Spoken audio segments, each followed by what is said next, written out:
Don't push it. I'm putting chapstick on. Too late. Oh, he pushed it. We're here. He caught me doing makeup. Bracken's getting them lips unchapped.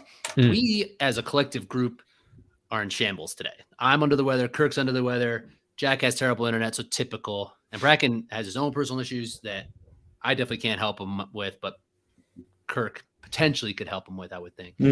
But first, fellas, Happy New Year. We made it. 2023. Way to go, guys.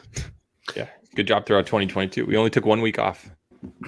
Correct. And we already took 1 week off of we're 2 weeks off. Anyway, Kirk, question for you. Hey.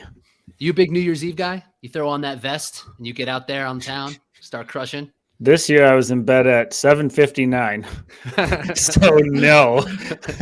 And the follow-up answer is, if that weren't the case, the answer would also be no. I don't think I've seen midnight in like 3 or 4 years. And the last time I did it wasn't by choice. I was grumpy about it. What about you guys? Well, we know Jack's bedtime is past. Yeah. I was like, I don't think I've not seen midnight 3 or 4 years. You haven't seen it you've seen it every day for the past decade or so. You a night owl, Jack? Unless there's a race, almost every single day. Yeah. Big time night owl. You just woke up for the episode. Nah, I've worked 3.5 hours already. So okay. Oh, Bracken, how about you? What do you got for the New Year's? You got some resolutions? Resolutions? I don't know. I don't like resolutions, but I have a list. Resolution is like code word for what I'm about to give up on. Here's what I'd like to do, but we all know I'm not. I don't have that. I've got some things to do, but I saw midnight 3 years in a row. That's pretty good. Which for me is big. We went 7 years without seeing it because of these tiny little gremlins around the house. So big evening. Kirk, are you a resolution guy? Jack, resolutions? No. Well, I was just going to add something on New Year's Eve. I don't know. Sounds like Bracken, you might have been up to see it. Rich, you might have been driving back across the country, but they canceled the Three Stooges marathon, which was a New Year's staple. So I was kind of bummed about that. I didn't know that was a thing. Also unaware. Also unaware. Didn't know it was canceled. Someone listening is definitely gonna. Someone's definitely gonna know about it, but it was one of those things that my dad always threw on and just kind of looked forward to it on New Year's Eve whenever I'm back. Took its place? What took its place, Jack? How dare they? Couldn't tell you. What channel? Some Boston local station. So that's probably why you guys didn't do it. Yeah, like UPN, something like that. UPN 38. So we were supposed to be aware that a local Boston station has a staple I wasn't. of I didn't know if it was national or not. It could be syndicated. It could be nationally syndicated. Yeah. I always thought like when New Year's somebody listening to this episode will know what I'm talking about. One person most. Yeah, your dad if he listens. Yeah. My dad doesn't even know what a podcast is, so I don't think he'll be tuning in. So the resolution piece, I feel like Bracken, everyone feels the same way. Like, no, resolutions are stupid because it's something that always fails. Mm-hmm. But I still think it's a good time to like sit and reflect, make some changes that you potentially wanted to do. Got a whole list. It's just not titled resolutions. You think that will be destined to fail if it's resolutions is out there in the universe? It's just not going to work. Yep. If you ever read The Secret, you know you can't make resolutions on New Year's Eve. Isn't that a movie too? Isn't that on Netflix? Can I watch it? I never read it. Just seems like a thing you'd say.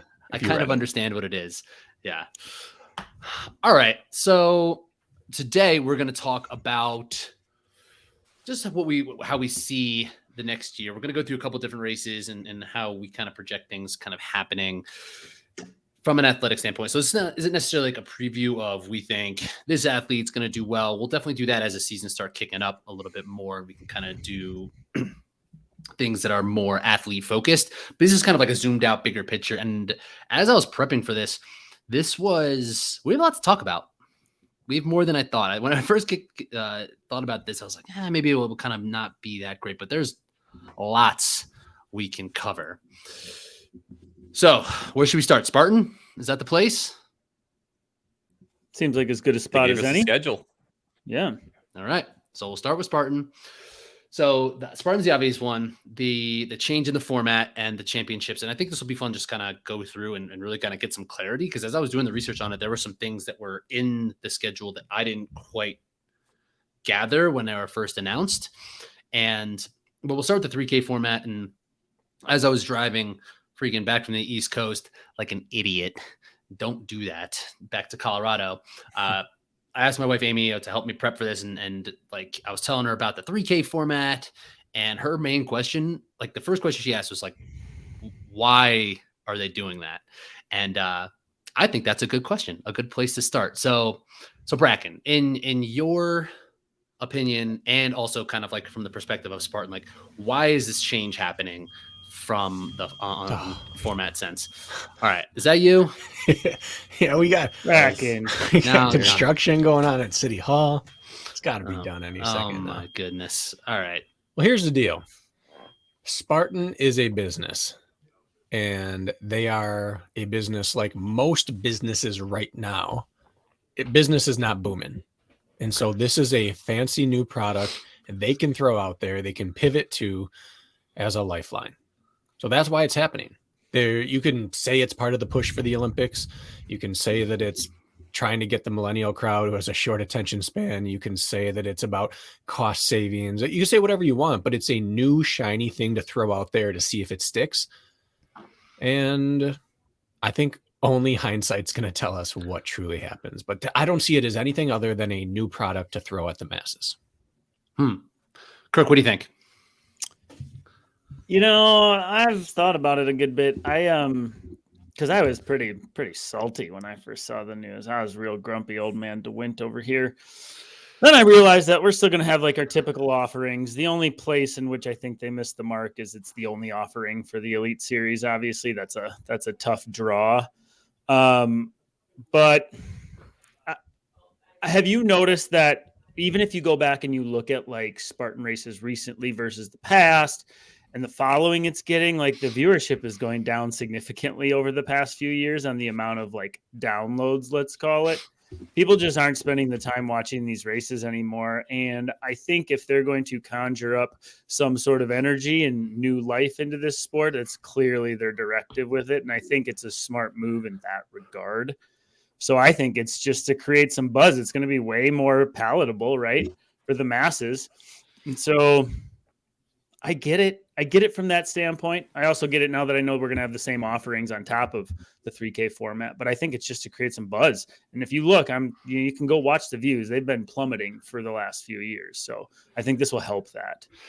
Now, the buzz that we're talking about, like, buzz for who? Who is going to hear about this? Like, are they going to push it out? That's what I was going to.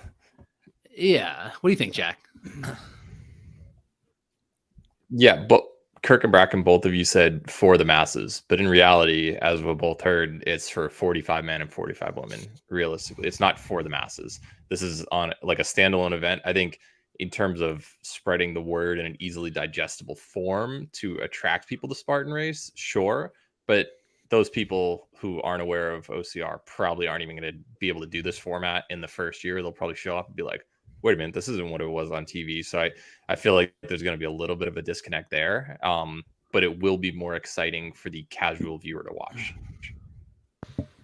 I agree. I didn't say I think it's kind of real in the masses. I think that they need something. They need an injection. And I think they're going to grasp at whatever's out there. Partnering with OCR Worlds in some capacity, that was heresy 2 years ago. Now it's here. Short course was pushed for years in some capacity. They even had their own versions. They had a short course at World Championships one year as an add-on that weekend, and basically everyone in the top 20 partook in it. Wait, you didn't win? I took second. Hunter beat me. Come on. All right. I missed a spear. Shoot. Well, if it was lasers, you would have had them. Lasers. Anyway, they've that Hunter.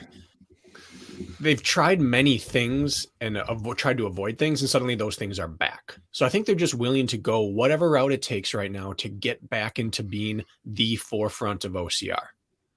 When was the last time that Spartan wasn't the focus of the season? It was this year, and prior to that, it was never. So I'm not saying it's the best route, but as we've seen, I'm not good at predicting future trends. So it's just a route. Yeah, and from just because I'm removed a little bit. Like Kirk, you're still in it, right? So Mhm. it's like all the I prep that think. you're Yeah. in it ish. Yeah. In I'm it good to ish. be again. Yeah. You're all in on 2 miles and less these Apparently. days. Just crushing. Yeah. Throw your beanie on, get around that lake. But so I'm removed a little bit, and I don't. So when it came out for me, I was kind of like, whatever. I guess it's fine. It's a little bit. It's definitely going to be painful, and it's been painful for the athletes. But even when we were going through the Okras last episode, we were trying to think of like breakout stars for on the women's side in particular. How little there's been new participation has been kind of a bummer. And like the realization of that when we were kind of looking at it, like, oh, okay, where's the new blood years? Like, oh, there's none. This is a year where there was nothing new. So there could be potential for bringing in newer athletes here. But the athletes that are coming in, like what do you think, Kirk? Like where do you think they could pull athletes from? Is it just going to be Ninja Warrior types or just like younger people who are looking for something like track athletes potentially? I don't know. What do you think? I don't know. I think when you look back at TMX, which in hindsight, they did a great job with TMX as an inaugural event, didn't they? Like as far as creating like a new format and people really embracing it, like it created buzz and they did a nice job with it. And you saw that the CrossFit community stepped in a little bit and performed well. Now this obviously isn't that same event, but it does lend itself more to explosive athletes kind of in the rounds anyways. You know, it's going to be shorter than a full TMX in the qualifying rounds. And you saw half of that field was CrossFit athletes without huge endurance backgrounds. And they did well, like a Jacob Hepner or somebody. I think you could see that space. You might see some of that crossover. The one thing I think Spartan like had to do right is I think like what they did well with this decision is don't you feel like we've been sitting in the middle ground a little bit, like kind of standardization, but they make shit up when they feel like, and kind of not. I feel like they either needed to go back to the unknown, like we're all in, like nobody knows shit and it's a big mystery, or we need to go the opposite way, which is like, let's make like a sustainable, quick action, repeatable format in a sense. But like that middle ground hasn't been working, right? They took away the mystery because we kind of know what everything is. They've sterilized the obstacles so nobody gets too pumped about a new experience because there are no new experiences, but there's no way to compare one race to the next or one time to the next. And now maybe, just maybe, like there's a chance for that with just like a very short sterile. We know the implements and modalities we're going to get. So like, I think they had to go one of two ways. They chose this way, which I'm fine with, but I just think the middle ground they sat in wasn't working for them. So I think it's an experiment we're gonna have to see pan out, but that's how I feel about it. I kind of answered your question, kind of didn't, but yeah, I forget. Rich, you were sort of asking where like you were asking where the new talent will come from. That was kind of what you were getting at, right? I think it's going to be more addition from subtraction. We've heard that Lindsay might not be doing the series. A few other people just aren't interested in this format, so it's going to result in a few new people taking those places because somebody has to finish first, somebody has to finish second, and you're going to see a few people rise up internally. We might not have seen the same movement like from new people. Remember a few years ago, Rebecca showed up, and then Emma, and then on the men's side, obviously you had a few new through the years with Rylan and Hawk and Johnny kind of emerging at one point, but it's been the same cast, and for the most part, I just think that some people will bump up from a slightly lower level and then take those places that were previously unattainable. And then like having Nicole come back, that's going to help the women's field and the competitiveness as well. But I think that it's going to be still more internal, just people move up because people leave. Yeah. You're just shuffling the deck. New cards are going to come up that were already in the deck. Here's what I want the three of you to answer for me if you can, because I don't know all the backgrounds. Think of anyone who came onto the scene since any of you started. Someone who was suddenly new and a contender. Like, what was the common background of all of them? Like of Johnny, Nicole, Runner, Rebecca, Rylan, Hawk.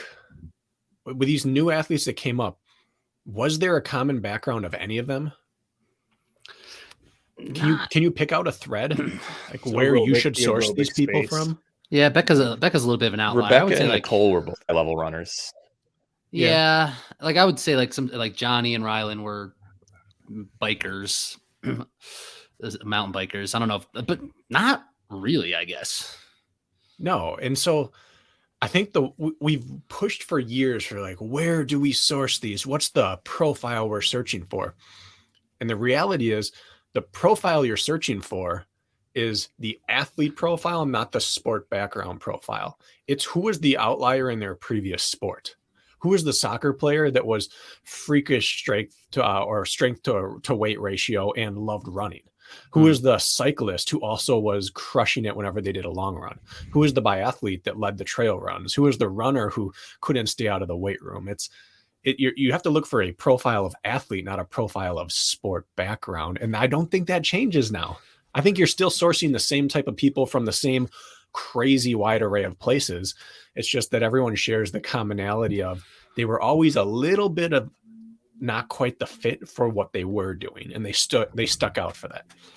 I think like the big question some you guys had brought up was like exposure though, right? Like exposure for these athletes is where are they going to hear about this, which is the tough thing. Like people who aren't looking for it already. It's like when you think back to when was the last time that they pitched like anything on mainstream TV or somehow this could end up in front of somebody who wasn't looking for it? When would the last year have been? 4 or 5 years ago, 4 years ago?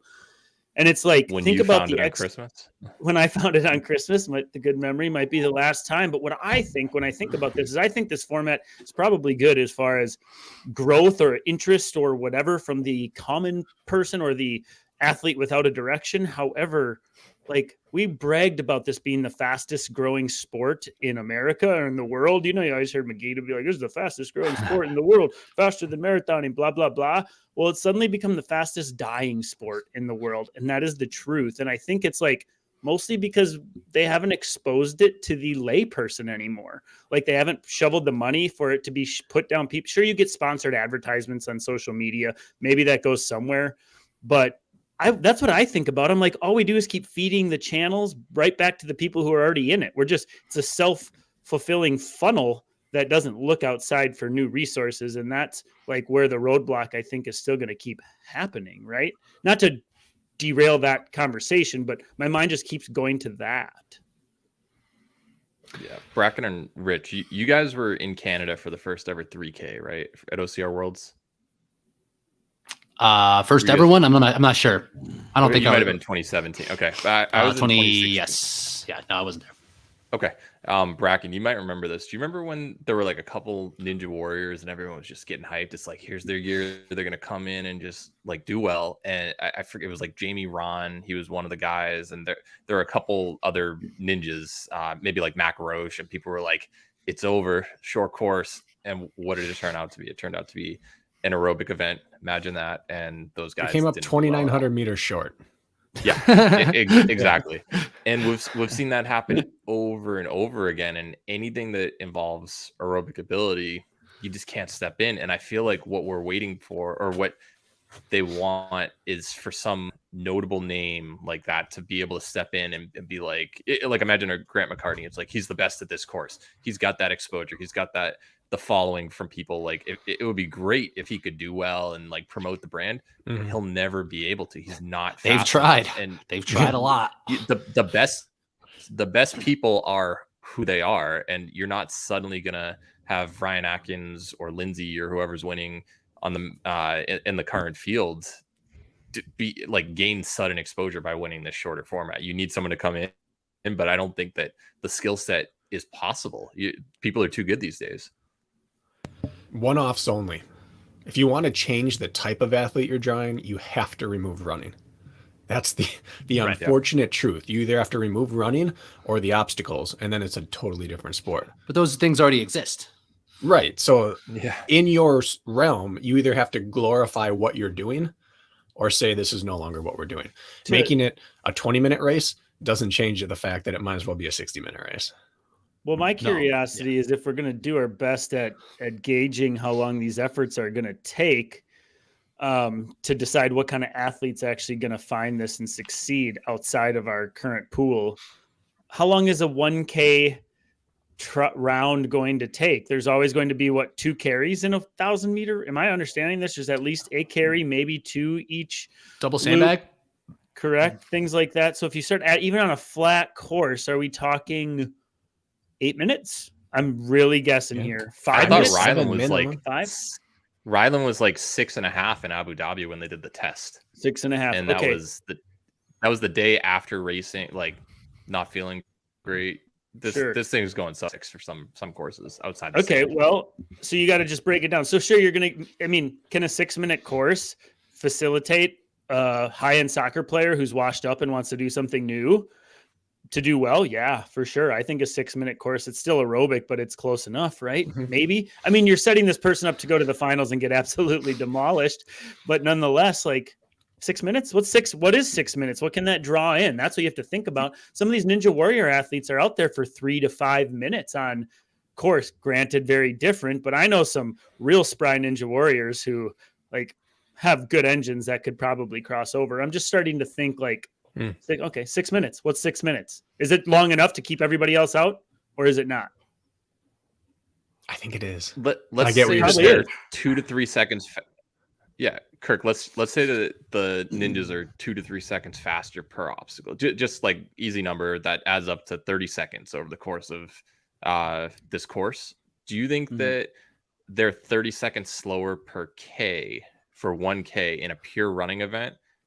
Probably not in terms of top end speed. You think so? Well, okay. Maybe. Well, I was gonna say flat, like just fresh. Probably not. But once you add compromise in there, it's a different game. And I think that it's not going to matter at the end of the day. You might have 1 to 2 sneak in. And as you alluded to, Kirk, once the finals happen, they're just going to get annihilated once you have 3 laps. You saw it in Spartan games. How do you think it's going to be any different once you add in more good OCR people in there, Mick? Yeah. I will say this. I've never been more excited about a season since probably 2015. And probably not for the reason that you'd expect. Just because I have gotten to the point that I personally am not going to go travel to run a Big Bear Beast. Or I'm not going to go up to Canada to race at altitude or on a mountain when I could just do it here. But if I'm going to go do the 3K, it's going to be a blast to go experience all these courses like you used to, which is just going to be fun. Go out there and have fun with the people around you, because it's not like you have to blast out hard on day 2 and run for your meal. Now, if everyone's racing hard in the 3K, then Saturday is kind of a reward and you can go back to enjoying the course. Like that Mexico Beast or Super, whatever it's going to be on Saturday, I would never travel for. But if I'm down there for a 3K, it's going to be a ton of fun to go explore that course. Same thing with Big Bear. Big Bear course can be a lot of fun if you don't have to redline the first climb. So I think it might be the most fun season I've ever had if I can qualify in to the 3K series, because it kind of gets back to travel, see cool races, and explore that. And the guys who only want to do that but are good enough to be in the 3K, they get to do it too. Sure, I'll go try to win some money and some notoriety in the 3K, but then I get to go do my thing on Saturday because 3K is not going to take too much out of you. Which one are we going to? We gotta put it on the calendar. We need qualification standards first to see if we can even go. Let's pull up the calendar. Rich, you want to get the graphic up there? Race list already? Yeah, National Series is up. First one one is Rich. Pull up Boca the graphic. Raton. Yeah, I just have the. I've been under a rock for Palm about a week Beach, and a half. April 21st. Can somebody shoot that over? And Bracken, just to add some. Yeah, can I just add some comments? Bracken said, in case nobody. Yeah, in case some of the listeners aren't aware, like Bracken's saying, you can run the 3K and then run the Beast, whatever. This 3K is going to be on Fridays, so that allows you to have the rest of the weekend to run your normal course afterwards. That's kind of the background story to why he's saying that. I always thought the schedule. It'd be super fun just to run a Spartan race and not care about the results. Yeah, and this might be that opportunity. All right, I'm just gonna pull up the sheet that I have my little prep on. You know what though? Like when you start thinking about this format and what it takes to qualify to get to the next round and then the next round, because it's what, 2 1K rounds and then the finals a 3K round. Mm-hmm. Like for the masses of, let's say, the pros in quotes like myself who aren't like winning every race, I'm like somewhere in that chase pack. Like round 1 is basically what, sleep mode. Like round 1 you get to go there and enjoy the course and get to learn it, right? Like you don't have to put out on your first round. Guys like us, I don't think would have to. Do you guys agree with that? Hey, I have no problem failing obstacles. I'll do it. Well, we should be able to give 80% and get through, right? In theory. Yeah, no doubt. And then maybe give 90% to get to the finals and then sell our souls on the last, right? Like it's like who can last rounds, but I think if you're good enough, Yeah. I don't know if it is about surviving rounds. It's more of a formality to get to know the course. Like Ryan Atkins is going to yawn his way through 2 rounds and then go to the finals every time, right? So yes, there's rounds, but if you're good enough, the people who I'm thinking of, I don't see a lot of risk of not making it, I guess, unless you're Rich Ryan. Maybe I'm looking at this wrong. I don't know. No, I think you're looking at it totally right. My only question is, how much running is in between things? Are we going to hit like 5 or 6 obstacles and then run 800 meters and hit the final 5 or 6 obstacles? That'd be sick. Or is it just 100 meters between everything? Because if it's a 500 or 600 or 800 meter run, yeah, you can just dog it. Because the fast people, the sprinters, the explosive athletes are going to be 10 seconds slower on that, or 15. But if it's just 100 meters in between and they blast out, there's going to be that question of when do we take it seriously? Mm-hmm. It's 1,000 meters at 500 and they're still 40 meters ahead. Like, or do you have to go out with them and wait for the crack and then you get to jog in from there? Or I don't know. Yeah, like in a regular Spartan race, you know the idiots who are going to go out and be like, they're going to die soon. But like soon, the race is almost over in a 1K. You know, and then you make one slip. Yeah, you might have to be kind of aggressive. How many implements or obstacles are we talking here in the 1,000 meters? Like 12? What 10. Did they say? 10, and 1 or 2 are carries. 10. That's it. Yep. Well, and we don't know what the 1K. The 1K 10. They might make it a hot lap, or they remove the carry, they remove the hardest rig, and they make it speed based for TV. I don't know. I'm not saying they will, but they could. We don't know what it'll look like if it's just 1 lap of the full course. Or if they make it 1 lap and they add obstacles. Very little running. And I think back, like really like very little unbroken running, no matter how they slice it. And I think back to TMX, me and you, Rich, we had a real nice showing in the inaugural TMX. Crushed. And like, I couldn't even get through Funky Monkey because we came through all these other things first and then pull-ups and cleans with the sandbag. And by the time I hung from Funky Monkey, I was like, she gone. Like, are we going to see potential? Like they're going to send you through rig, monkey bars, twister, and you're going to do it all at 185 degree heart rate. Yeah. And there'll be a hurt hoist every lap. And then round 2 and then round 3. Like, are we really going to have to train like Ninja Warrior grip style to just endure being overhead for 4 minutes of a 16-minute race in the finals or 20-minute race? Like maybe. Probably. Maybe. Might have to start changing things up a little. You see any of the interviews in Spartan games? Like a lot of people were saying they got a serious pump in the grip. So I think that don't overlook that aspect of training. I talked to Kent after the first one. He's like, man, if they switch to Spartan Cross, I know everyone thinks they're ready, but my hands have never been this destroyed from OCR before. He said, not one obstacle is hard, but you just hit it so many times. 3 hoists. I think they might have done 5, but 3 hoists, 3 rigs, 3 monkey bars, 3 twisters, 3 plate drags. All those things just add up. 3 rope climbs. I think it's going to be a bigger factor than anybody realizes. Thinking it through. It's the most sterile OCR course they'll have ever put on. And yet it'll be the most obstacle dependent course they've ever put on. Without one of them being challenging for an elite athlete. They got a couple new obstacles, right? New obstacles. Yeah. So we'll see. Like there was one that looked like drop zone.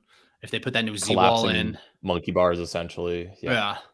So I mean, it'll take 1 round to figure it out, but still something. But yeah, I think you're right, Kirk. You probably have to change the way you're training quite a bit. In terms of grip. Go to a ninja gym. Go to you have to be in a rock climbing gym consistently. It's like, how often do you guys implement like grip work, grip changes, traverses in the middle of quality run sessions right now? The answer is never, I assume. Maybe Bracken did at one point.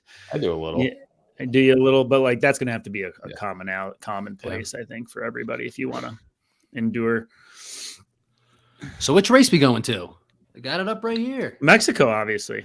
We're gonna go to Mexico. Palm Beach. Oh, I'm that's the 100% there. championship. You doing Palm Beach? Assuming we can. Well, let's. I think this let's list is assume we wrong. can even get in because How dare you?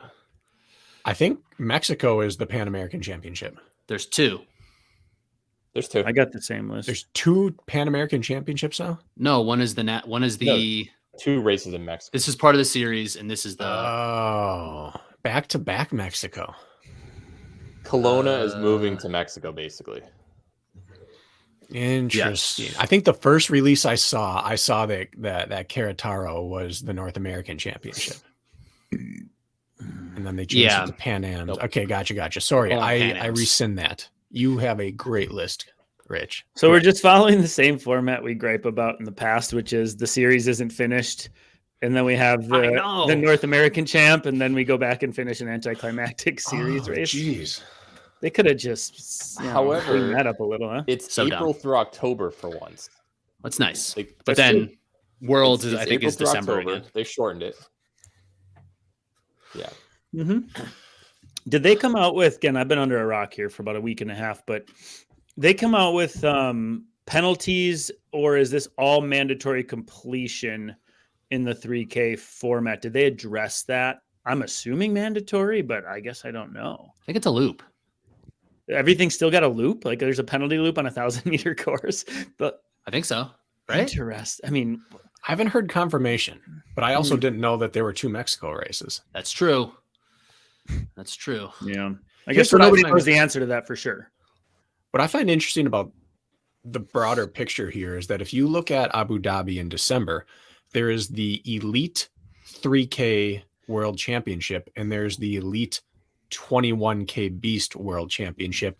One is qualification only and one is invite only. So they're still having a World Championship Beast Same for Mexico. without Same for Pan Am's. Yeah. without any series races to support it, which begs the question, if it's a point system to get in or some sort of qualification, what races matter for qualifying?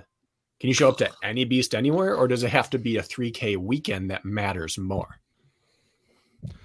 I'm guessing that's the They- qualifications it's- like they had in the past, where it's just if you've run a race, you basically qualify. There's a point Did you system, see the- allegedly. Yeah. Jack, do you know it's about like this? 1 point per race that you do, from what I've heard. And then if you end up racing like the regional championship, you get 3 points, for instance. And as soon as you Oh, I accumulate assume a that certain was amount of placing points, well there. Got you the Mhm. point. You just got to show up. Really? literal attendance this time. Yeah. And What? finishing. Yep. Yeah. So if you Gotta show run up. 5 races, you have accumulated 5 points, and that's enough to let you race Abu Dhabi. You could do a But if you trifecta go to, like, weekend in Ohio and then 2 random easy ones, not even care how you do, you're allowed to race in Ohio. They don't have gated heats anymore for the Do you have to the finish? regular- Can I Yes. just? Yeah. Oh. It's like getting They just- into a frat in the WEAC. Did you show up to that hot dog fundraiser? Yep. All right, man, you're exclusive. Get in here. Is this some sort of Midwest joke that I don't think I understand? It is. The joke was still kind of missed, but yeah, it was a Midwest. Our D3 Conference. schools have frats Mm. and sororities, and it's the opposite of exclusive. Just got to show up. That's it. Yeah. That is the silliest qualification standard I've ever heard in my entire life. And again, it's just like trying to get the athletes to show up and pay more. It's just what it feels like to me. It's like, just pay us. Could I just pay $600 and then get into the championship? Will they accept that? You know, I get that though. I get it. Them swinging completely the opposite direction, and I don't think you guys can disagree with me on this. Like some of these races, either watching them or participating this last year, you went to the start line, you felt like you were at like the JV freshman meet because there were 4 people there, nobody cared, and I've been sick, and I watched all the live stream Spartans from the beginning of time through now. I watched them all while I was sick. It was kind of a drag actually, but the energy with like, yes, there's people that shouldn't be there. Yes, like there were things that didn't go great with it, but man, were they exciting to watch. And the start lines were full and people were excited and everybody's mom, dad, brother, sister, dog were there to watch them take off. And it seemed like people cared. And then you go watch like this North American Elite Series race and there's 14 men on the start line and there's 6 people watching. Abu Dhabi had 12 people at the finish line. Like, I was like, I miss those old days. Like, if you want to create some energy, maybe just open the gates again, because all the old streams were like fun and lively. And then I watched the recent ones and it's kind of like crickets a little bit. You're right. So I don't mind. Is No, what I'm saying. There's power to a big start line. This weekend, I watched the Sonoma 50-mile race, Run Steep, Get High's production of it. And then I watched some Walmsley 50-mile that he did. It was at least a 50-mile, maybe 100K. It was in some gorge valley out in Oregon or Washington or something like that.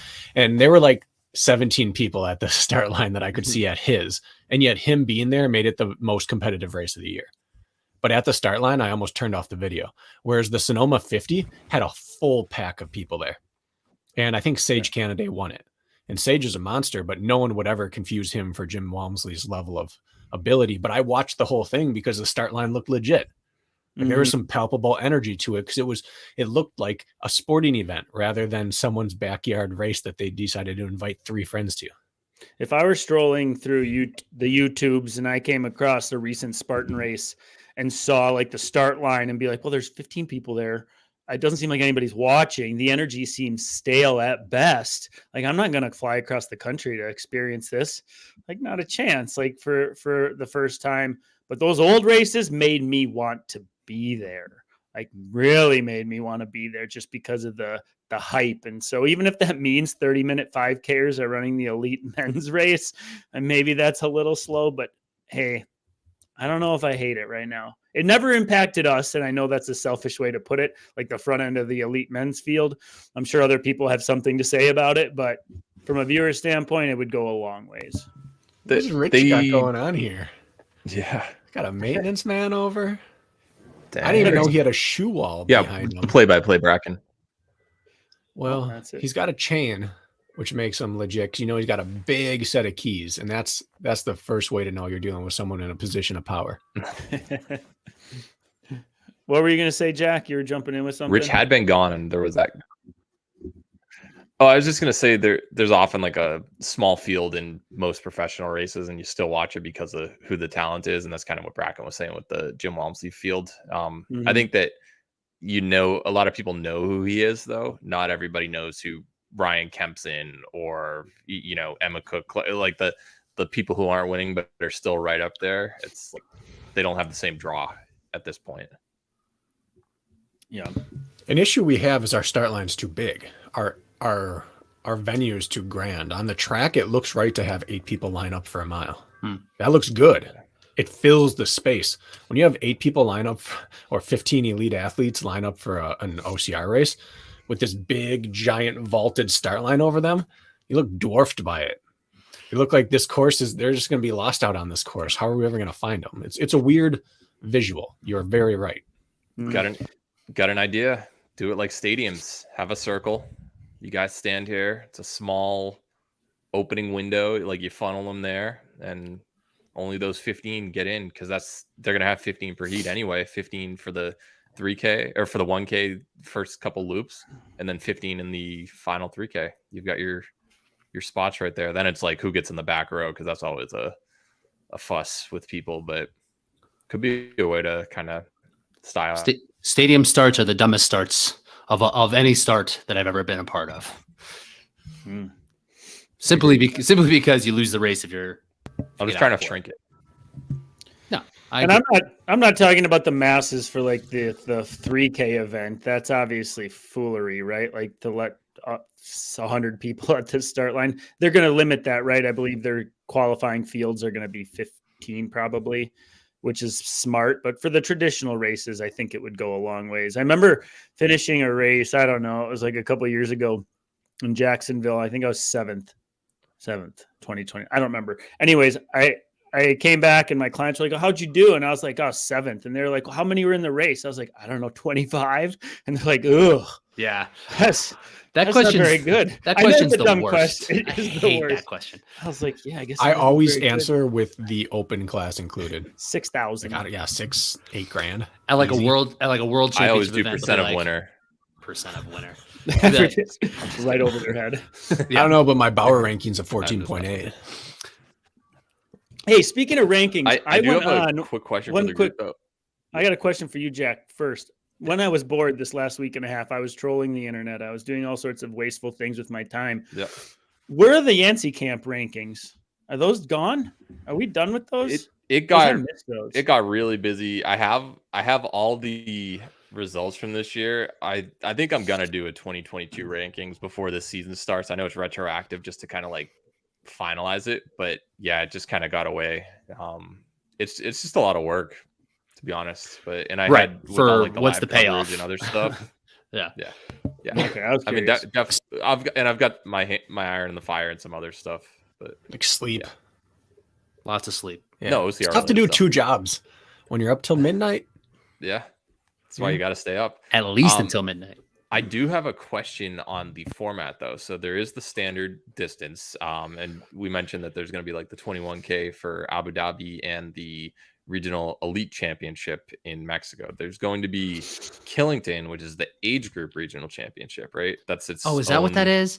I saw it written it's as the age North group American only. Championship. Oh, really? Yeah. All right, let me pull it. So I believe that's age group only. And they also have an age group traditional distance series. How many people would you be willing to bet are going to be like, I just like those distances, and yeah, I'm getting top 10 at the national series, but I want to run this venue. Ooh, some gonna happen sandbagging. when- yeah. Like Killian took some slack. He took some flack when he did that in Dallas Stadium, I believe. He ran like the. Is there age no group elite heat. field in Killington? I don't think so. Just age group all weekend? I know that's their championship. I haven't looked at the heats specifically, but it is an age group championship lead it. event. Let's lead the charge. Well, you want to go? Burn the system down by exposing the flaws. Let's go 1 through 4 at Killington. Let's I'm do in. it. Do you think we What- could go 1 through but 4 at Killington? In age An group. age group? if we're the only 4 Not and today. like Kempson decides not to today. race, Yeah, Kempson will be there. yeah, You know that. I know, but I don't think we're having 4 people beating Kempson in that race. But Well, if he decides to do elite and not Um, age group, like we'll do age group. oh, that's true. Well, I'm saying if it's age group only, my whole point is like, who are we losing? Lars Arneson, for instance, isn't going to be interested in the 3K. I have a feeling that's just he's not good at obstacles. He wants to run in the mountains, be out there for a while. He's not going to go to an age group regional championship where there's no payout flying from Canada. Like, are athletes like him just flash in the pan? That's it. Stinks because he was Probably. on a roll. Is Emma going to be interested in the 3K? Like, Maybe I think Emma Maybe- smashes. this podcast proposes more questions than answers them, but if they released a payout schedule for non-elite series 3K races, I don't think they even released it for They're that. having- But we don't know if anything's paid or what's not paid this year, correct? there are going to be like 10 premier events roughly. I remember Okay. Steve was on a call with David Watson and Matt B. Davis. They were discussing the season, and I thought that Steve mentioned that there are going to be like some premier events there to be determined later, but like Right. 1 or 2 a month where it's like, all right, we're going to pay more. It's still going to be top 3 or maybe top 5, whatever, but these are the ones that'll happen. But your local Fort Carson sprint isn't going to have any payout. So Nick Riker poaching everything in the southeast part of the country, not going to Done. get paid for it anymore. So that kind Did of he stuff. last year? Didn't get paid for it in the first place. So some races they're not going to have money for, and others that you won't receive money for, but they'll have titles. That's what it sounds like. So the incentive to do those races, though, Jack Bauer, was to increase your status in the Bauer system, knowing that if you reached a I certain didn't coin. level, how dare you? There was nothing else to call it. What else could we call it? Because if you got 3 wins or 6 overall podiums, any race, you were then put Yeah. on the pro team. All that work, Jack Bauer, just for naught. What's going to happen now? No more Bauer I system. get it. No more pro team. Bring it back. But back to that, the what I was just talking about the interview with Steve and Watson and stuff. I thought that they mentioned that it was gonna, even though there's no pro team, that was kind of used to filter out who gets first dibs at these 3K races at this point. So I think that they're Our still system is gonna alive. find a way to use it. I believe so. I can't, like, I don't have the full details on it, but I thought that that's what they said in the interview. I could probably reach out to them and just figure it out because that's kind of relevant. But yeah, how's Deca going to qualify speculation for? at this How's point, but I Deca thought going that to work into your system now? How's that going to work? I think, Rich, you just get you get row 1 in everything, world champ title. So agreed. Yeah. But does the no pro team, does this matter that it doesn't exist now? It's kind of cool having an all-star team, to be honest. Like a select few, just a tight group. It's like NBA has first team, second team, third team, all NBA. Like, but that's based on the that performances Atkins and of that BJ season. Yeah. Like, that's not exactly the same. I know. Well, when it's more performance-based versus how many social media followers you have, which is what it was in the past at some point. I don't know. I could see it both ways. And then it was much more select in previous seasons where only 5 to 10 people made it. So there, you can argue either way. But I think it was cool, like recognizing some people who are the highest performers personally. So I thought about this a little bit this weekend, and I would like it to be a bounty-based sponsorship system where you don't have your pro team anymore, but whoever your title sponsor is with Spartan Race, they dedicate, let's say, $5,000 of that sponsorship to the reigning North American champ, $5,000 of the other title sponsor to the reigning world champ. Like, if you place blank at blank, you are guaranteed to have this tier sponsorship with one of our title sponsors. Now, they might have bigger sponsorships with Kirk on the side because he's got a blue check mark, or Killian because he's got a blue check mark. But if Jack, you step in and win it, or Rich, you win Deca Worlds, you have the Gone Rogue leather sponsorship or whatever it's going to be. Like, you have that for the year, and maybe you get a special whatever for it. So it's not necessarily a team, but there are performance-based incentives in play. That would be a kind of a cool way to support the sport. Maybe that's not the best way, but it would be something to shoot for. Knowing that whatever I invest in my training pays off. Would you be able to appeal getting Gone Rogue specifically for your sponsorship, or do you have to take what you get? You have right of first refusal. Yeah. Okay. Would represent, though. Would definitely take it. I think that's a good idea, right? Like, the way that it got so sticky in previous years is that if you were part of this pro team, you essentially, unless you got specific permission to work with a company outside of the title sponsors of Spartan, they were kind of controlling who you could represent, and who could kind of like pay you if they wanted to. It's nice to have incentives that have built-in sponsors within Spartan, but for the most, like, if there's 200 people on a pro team, like, I wasn't going to get any of that sponsorship money. There's like zero chance. And then it's like, oh, can I get any then? Like, how is this working? So I think it's good on that point, because I thought that was kind of damaging for the athletes. And it should be merit based on both sides. Like, those who are awesome at social media and exposure should get their backdoor deals. Like, come talk with the company. We think you can help us and everything. But those who are rocking the OCR results, right, that brings some clout with it. And it doesn't have to be a 6-figure deal or whatever. Like, if you're not bringing ROI to the company, that's fine. Maybe you're a boring champ, but the champ still should get some money. Agreed. So I do want to move on from Spartan, but I have just like kind of another bigger picture question. One thing that I consistently think about for Spartan Race and how this thing can grow, if it's possible at all. And because at this point, Spartan brand, like the branding of Spartan, people are aware of it, right? It's not even necessary. Most people have done at least one Spartan race, it feels like. So is the brand just not cool? And also, is it just like not fun to watch OCR? Yes. Both. Yeah. Well, I think the novelty of anything wears off. Who is it, Bracken? You mentioned had voter fatigue in the NBA. People don't want to vote for him anymore. Jokic. It's like, well, once you're exposed to something so many times, you're just like, we get bored. pretty easily, right? And so I think it's just, you're right. It just doesn't seem as cool. It doesn't appear as cool if I watch the races. It doesn't seem nearly as trying as it used to, which was the appeal. So yeah, most people have to be forced into misery. Most people can't force themselves into misery like the top pros do. We can force ourselves in misery on a flat, uninspiring course because we know how to gauge our effort. The common person who's getting ripped off the couch has no idea how to even access that unless they're forced to by some unworldly course or crazy circumstance, which forces them to like do nothing but survive.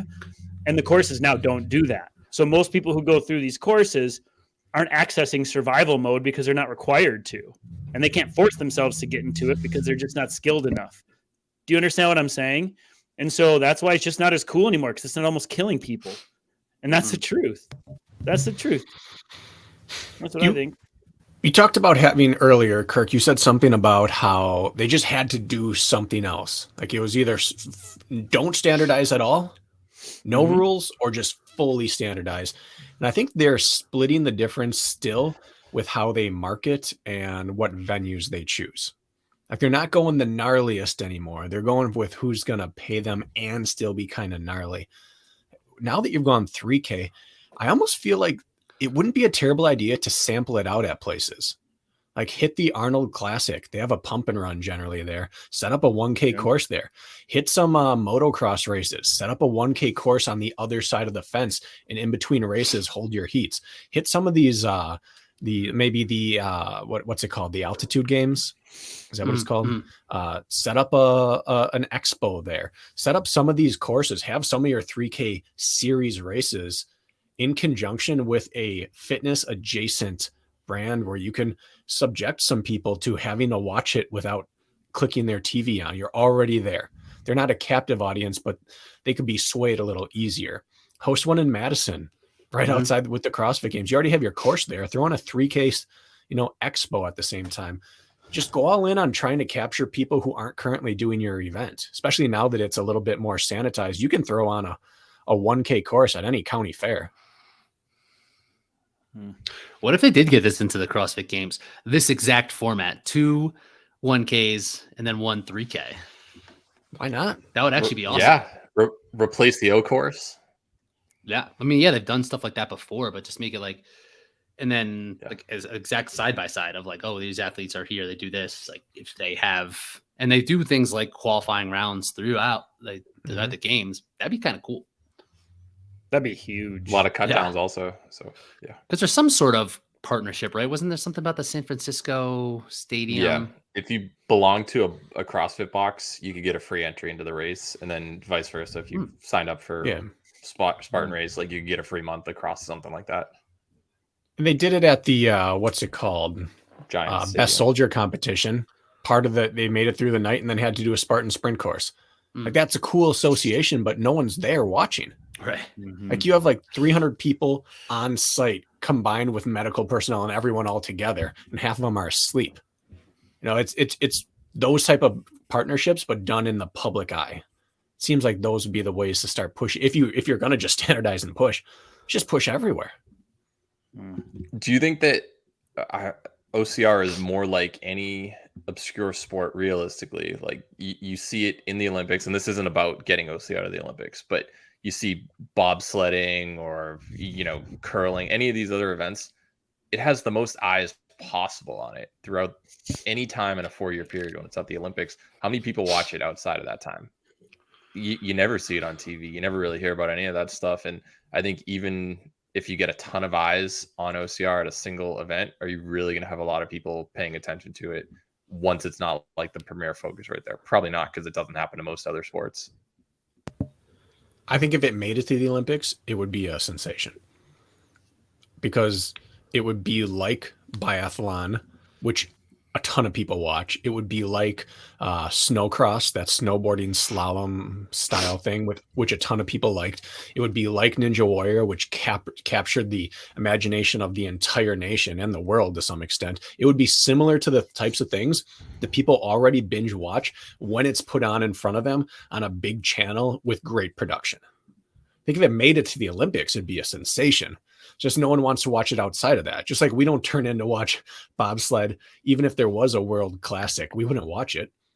I don't watch gymnastics when it's on or ice figure skating, but I'll watch it during the Olympics. So I wonder if we suffer from that same type of thing. All right, so let's move along. That's kind of what I was getting at. Good point. Period. So there is going to be some kind of we'll do an episode on this later once we have more of the details kind of smoothed out. There's going to be some sort of world obstacle event and USA OCR where we're going to have national teams meet in Belgium, and there's going to be 3 different distances: 100 meter, a 3K, and a 15K. Again, this is still pretty new. We don't know a ton of the details, but this could be something that is will be interesting this year, right? So something that we can watch and something that we will have the athletes that we do know participating in a world championship event outside of Spartan. So Kirk, I mean, that's great, right? Another world championship. Sure. Add one to the list. It makes me think back though. Now, I don't know how official this is. I wasn't on the back end athlete secret call that everybody had that the cool kids went to. But it makes me think back to 2017, 2016. We had the U.S. OCR champs down in Florida, and Mark Botras won. Hobie Call took second, and Mike Ferguson took third place. Reppin'. If I remember. And they went, and it was this whole thing, and they were supposed to get outfitted, and they went to the Boulder Olympic training facility and got put through some generic wahoo of something. And we're supposed to go to Turkey and race the world championships and all these ideas of grand. I'm making half of this stuff up, but you get my gist. Sounds great. It's yep. And then none of that happened. Like 6 people showed up to the world OCR championships. It all was for naught. There were laser pistols involved. So it made it legit. Like if that dissolved, like how is this different than that? Because that was made a big deal. Hobie Call came all the way down for this. Killian was there. Like big time racers came down for this and fought for spots. Is this different than what we saw 3 or 4 years ago that just turned into like a big pat on the back and a USA jersey and you never did anything with it? That's what I want to know. How much more legit is this than in the past? Anybody? That was a big sentiment on the call. We can't go into the call and we shouldn't, but like that's the big question in the industry is if you say it loud enough, does it make it true? And unfortunately, it's like, well, fool me once. Is this fool me twice? Is it the same federation as prior? Is this a whole new organization of new humans and people and mission statements, I guess? And people, some of the same people are involved. Okay. But it's a different organization with bigger aims and allegedly deeper pockets and more infrastructure in place. But again, we ran into this once. There's a lot of skepticism that it'll happen and that it'll be trustworthy and that it'll even lead to something. So yeah, I think that's the big question. Some people know more than others, but even those that do, I think have the same questions. We really don't know a ton about this yet, so we don't necessarily need to speculate or talk or just put things out there that might not be accurate. So that's just something I want to put on the radar. We will touch on that throughout the year. We'll watch it for sure. If it gets a stream, we're watching that shit. Please. Kirk watched every single. What was the best race experience that you consumed over your sick time? Good question. I really like some of the old Seattle replays. Those were fan. The 4-hour productions, the interviews before and after. I can tolerate. I had time to kill. I still like the long format. I think if I had to pick, I'd still go. I can just fast forward if I want. You'd watch it at regular speed, not like 1.5? I watch it at regular speed. Oh my goodness. I had some time, sir. Good for you. Thank you. Kirk, I watched 2 long productions over break, and I found myself so annoyed with one or more of the crew doing it. And I'm not even saying if it's ultra or track or OCR or triathlon, whatever. And it made me think one of us strikes people that way, if not more or all of us. Like there are people out there doing the same thing I'm doing, which is every time I come on screen, they're fast forwarding because they're sick of this kid. This dickhead. What was the comment that one time? We already had that woman on YouTube. Yeah. Yeah, what was that comment, Jack? It was like Karen, I can't whatever her name believe was. he thinks he can run with these She was, pros. Who does he think he is? It Yeah. was something. I like the one guy, but the other guy, Oh, yeah. that's what it was. Spartan, replace him. Get rid of him. sounds We right. couldn't figure out which is which. Could have been, Who? could have been We didn't know anybody. who was We know sitting. it's one of. I even one of followed us up three. asking. Oh, Yeah. which it was Jack on that too? Jack was Jack also was the on other site. guy? Oh, of course. Jack on site. Yeah, I was It on site. Could have certainly been. I mean, Which she race said was that? Kelowna? doesn't think she can run. Blue Mountain. That was funny. So we know it exists, but it was just weird to see it, to realize, yeah, someone thinks that about me. Someone thinks that about you. Someone thinks it about all of us. There are people out there sick and tired of us. And it shook me. I refuse to believe it. I'm gonna start Everybody shying was away. Jack. He's very palatable. I have the. I'm just gonna read this just for memory's sake. We have to bring it to 2023 properly. I think so. Of course, a TikTok ad pops up right then. But Carly wrote, "I don't like the other host who is talking about these athletes. He's so entitled. He thinks he can do this or that. Beat these high-end athletes. Replace him next Spartan race." So we still be do not any have of an us. answer. And us three were the commentators. Any of Definitely us. not me. It definitely wasn't me. So I can't I even disagree asked. with her. I asked, was it the bald guy in the booth, the beard in the booth, or the one of the camera guys? And she didn't answer. So I tried getting the info. Said they're all idiots. Get them Just all answered out. yes. Correct. So someone's calling for one of our firing. Get a petition going. Yep. So Savage Race is extending their series this year. Mhm. So they are doing a I posted in the chat the link to it. So if you want to pull that up, private chat. I got the Thought you meant the dates, link to the bruh. comment. Like we're all gonna go on there and just and be interact like, with this one. Carly, we need to know. You've had time. Oh Now no. spit it This is out. the Savage Series explanation. Yeah. We all know that links to MBD's email. Yeah. So did you guys see some of Savage's marketing? They just start throwing like barbs out there, like no what was it? Like no burpees. They said like no lasers, No lasers. Yeah. something kind of funny with That's that. They're just throwing. And do you think Spartan even has any idea that they're saying stuff like that? They're probably just like, we could honestly care less about this race. Isn't that what like Wendy's does? They just troll other account. I think Wendy's is notorious for that. They're Twitter and they're good at it. I'm not a Twitter guy, but if Just- you need a but you follow, Wendy's. You Wendy's. follow Wendy's. I don't follow anyone, but you see it. It's good. So they've extended the series. So last year, and Bragan, help me with the details here. I think you had to race. There's like one optional one, right? I think there was 5 races total, and you had to race 4 of them. 4 and out of 5, I thought. there's 3 races that you had to be at, and there was 2 races that was an option, but you had to do one of the 2. Yeah. Right? They have Jack's favorite scoring system. First place, 100 points. Second place, 99 points. Third place, Got it. 98 points. So they're sticking with that system that they got there, but they've expanded this. And one thing I thought where we tipped our cap to them was that they had a contained series last year. I think it was like January to like May, maybe. So it's still like a decent chunk, but like over the course of 5 months, 5 different races. Now they've gone Spartan with it. So March to October is now their series where you're going to have to run, what did I say, 5 of the 6. What's it say? Can we read this? 5, yeah. 7 race 5 out of series, 7. combined points for the best 5 determine the overall rankings. If a competitor competes in all 7, the top 5 are used for scoring. Florida, which is in the fall, November 11th, will count as one of the 5 races no matter what. So that's the mandatory one. Right. So there's one mandatory one. So there's going to be like a proper championship, it seems. Anyway. Choose 4 from the top, must go to the bottom one, basically. Yes. What are our thoughts? What do we think about what Savage is doing here? I think more opportunity, the better. Like it's not a bad model. I think the only way they miss the mark is what you already alluded to, is with just that big break. You have a 3-month break between their 5th and 6th races, 3-month gap in the schedule, which is the only bummer.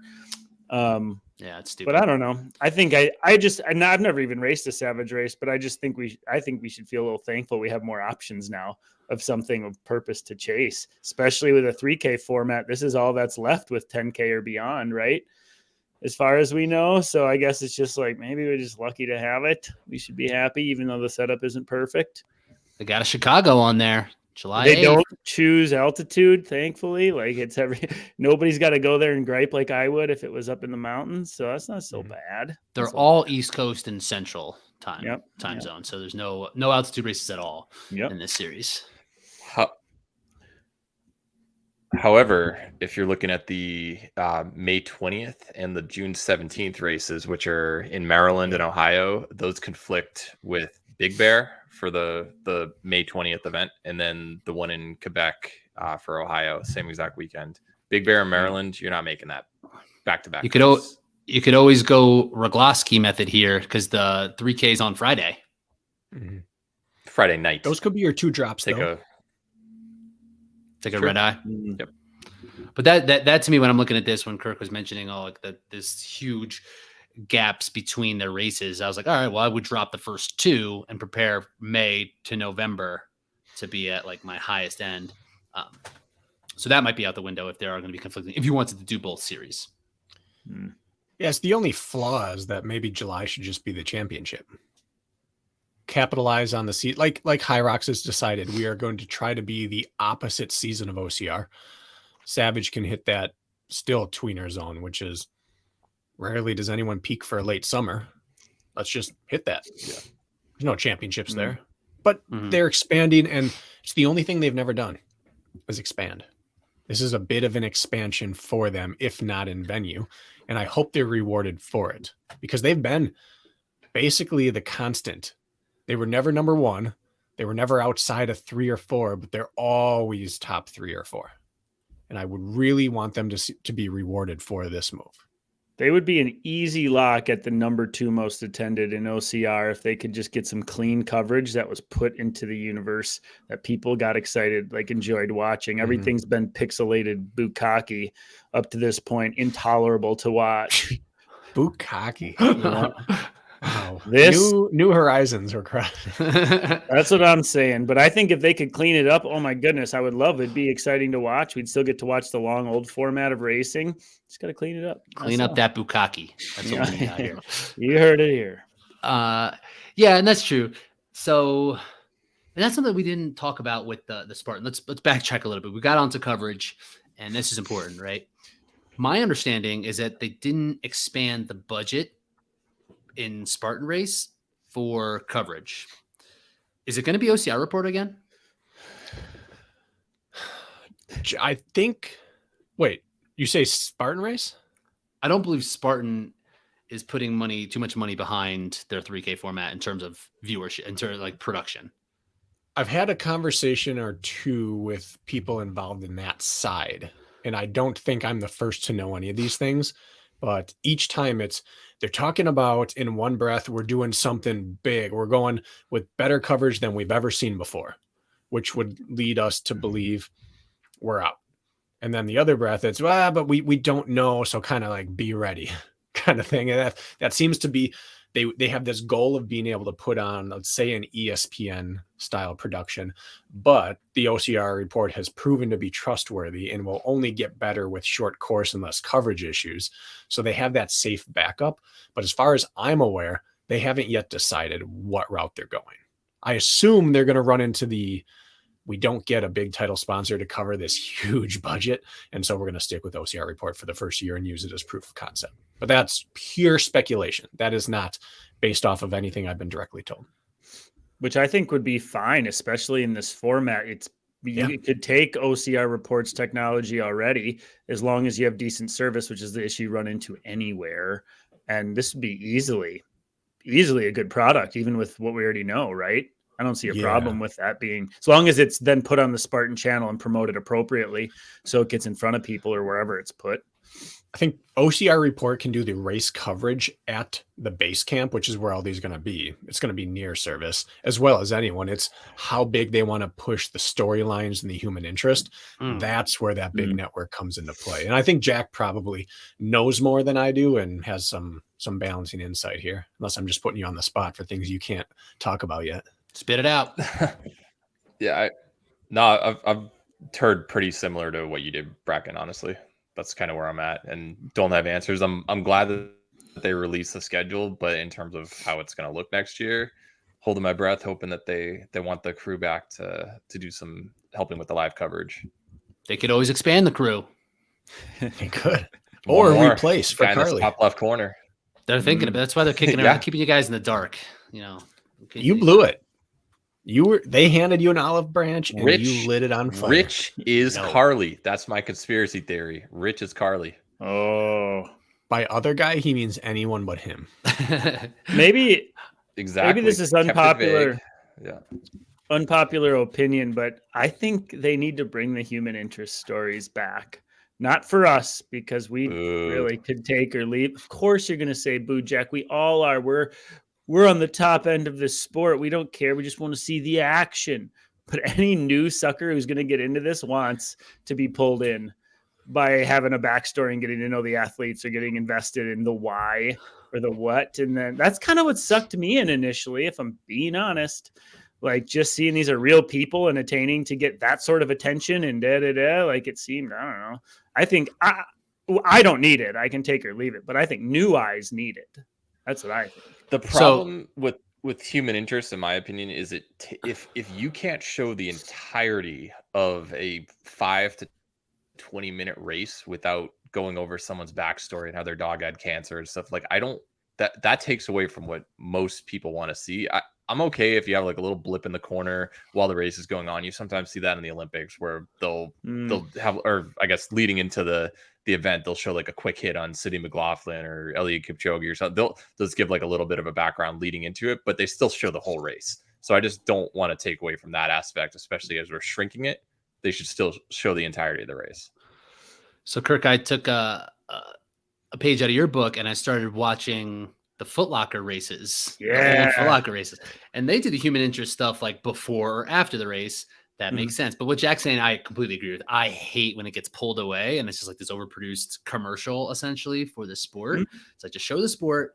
Like it's never going to work as a sport unless it's fun to watch in its entirety. They don't do that in basketball games. They don't pull away from the basketball games to tell you about LeBron I agree with James' that. story. But look how wildly successful Ninja Warrior has been, and it's just one story after the other, just rolling through. It's still on. Do you watch it? No. Do you watch American Ninja Warrior? Does anybody? It's pretty, I don't watch it anymore because of there's too much human interest. Not interested in humans over here, but no. But like it's a different format, right? It's time trial. It's you're going through there's space to fill. Where in a 3K to 1K format, it's like there is no space. Show the race. Yeah, there's the huge difference between doing it where you build up the story and watch the race versus cut away from the performance to start telling you about the story. We've all watched the marathon major, Chicago, Boston, or whatever, and they cut down to the local newscaster on the side, like, hey, and we're here with, and she's here representing, and you intro someone right in the middle of the race. Like, if you wanted to do that, have a lead-in package beforehand. Right. But yeah, cutting away to start building is atrocious. Starting the build and then showing the interest you've generated, that's worth doing. I don't like it, but I'm not most people. You are unique. Yeah. Did you watch the New York Marathon earlier this year? Because there was some guy from Brazil who like broke away like 2-minute lead or something like that. The first half. Nascimento.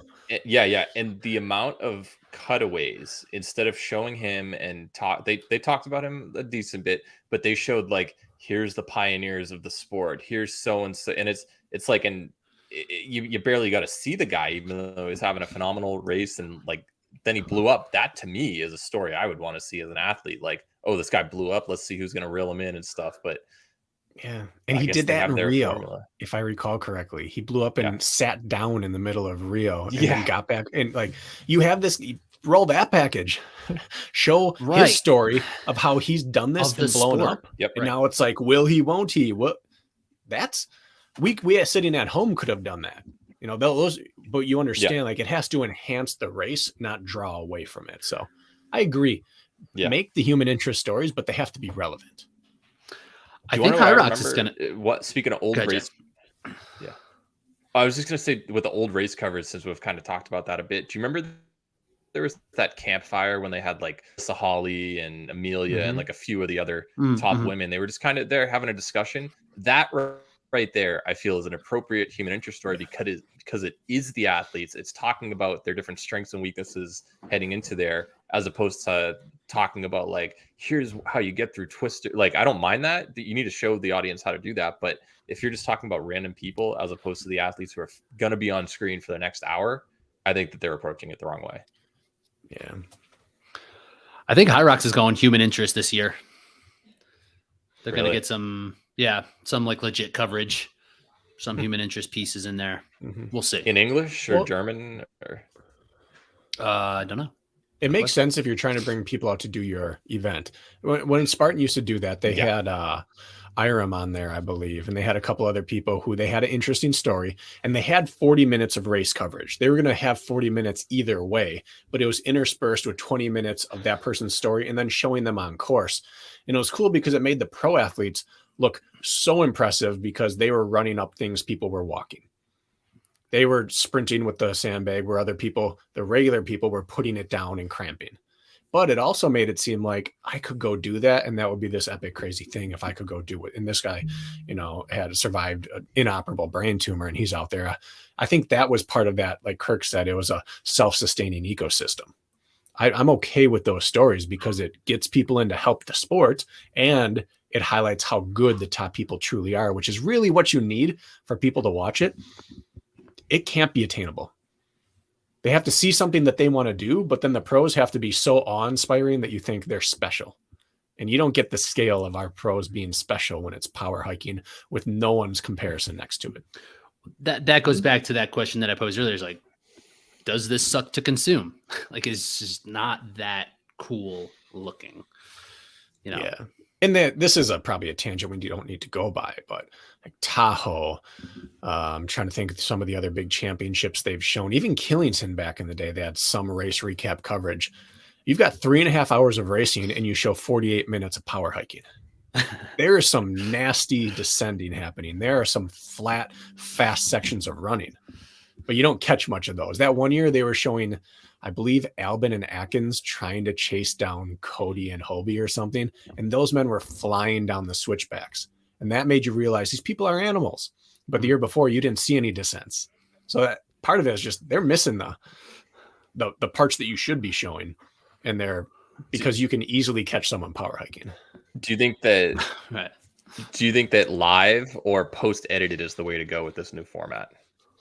Because you had a lot of in the old coverage that you're talking where they snuck in some human interest. It'd be like they'd show a slow-mo shot of everyone picking up their buckets and then go to Hunter in the booth and he'd be like, and at this point, here's what was going through my mind. And then they go back to another slow-mo quick 20-second hit and then go toss it to Killian. And I don't know.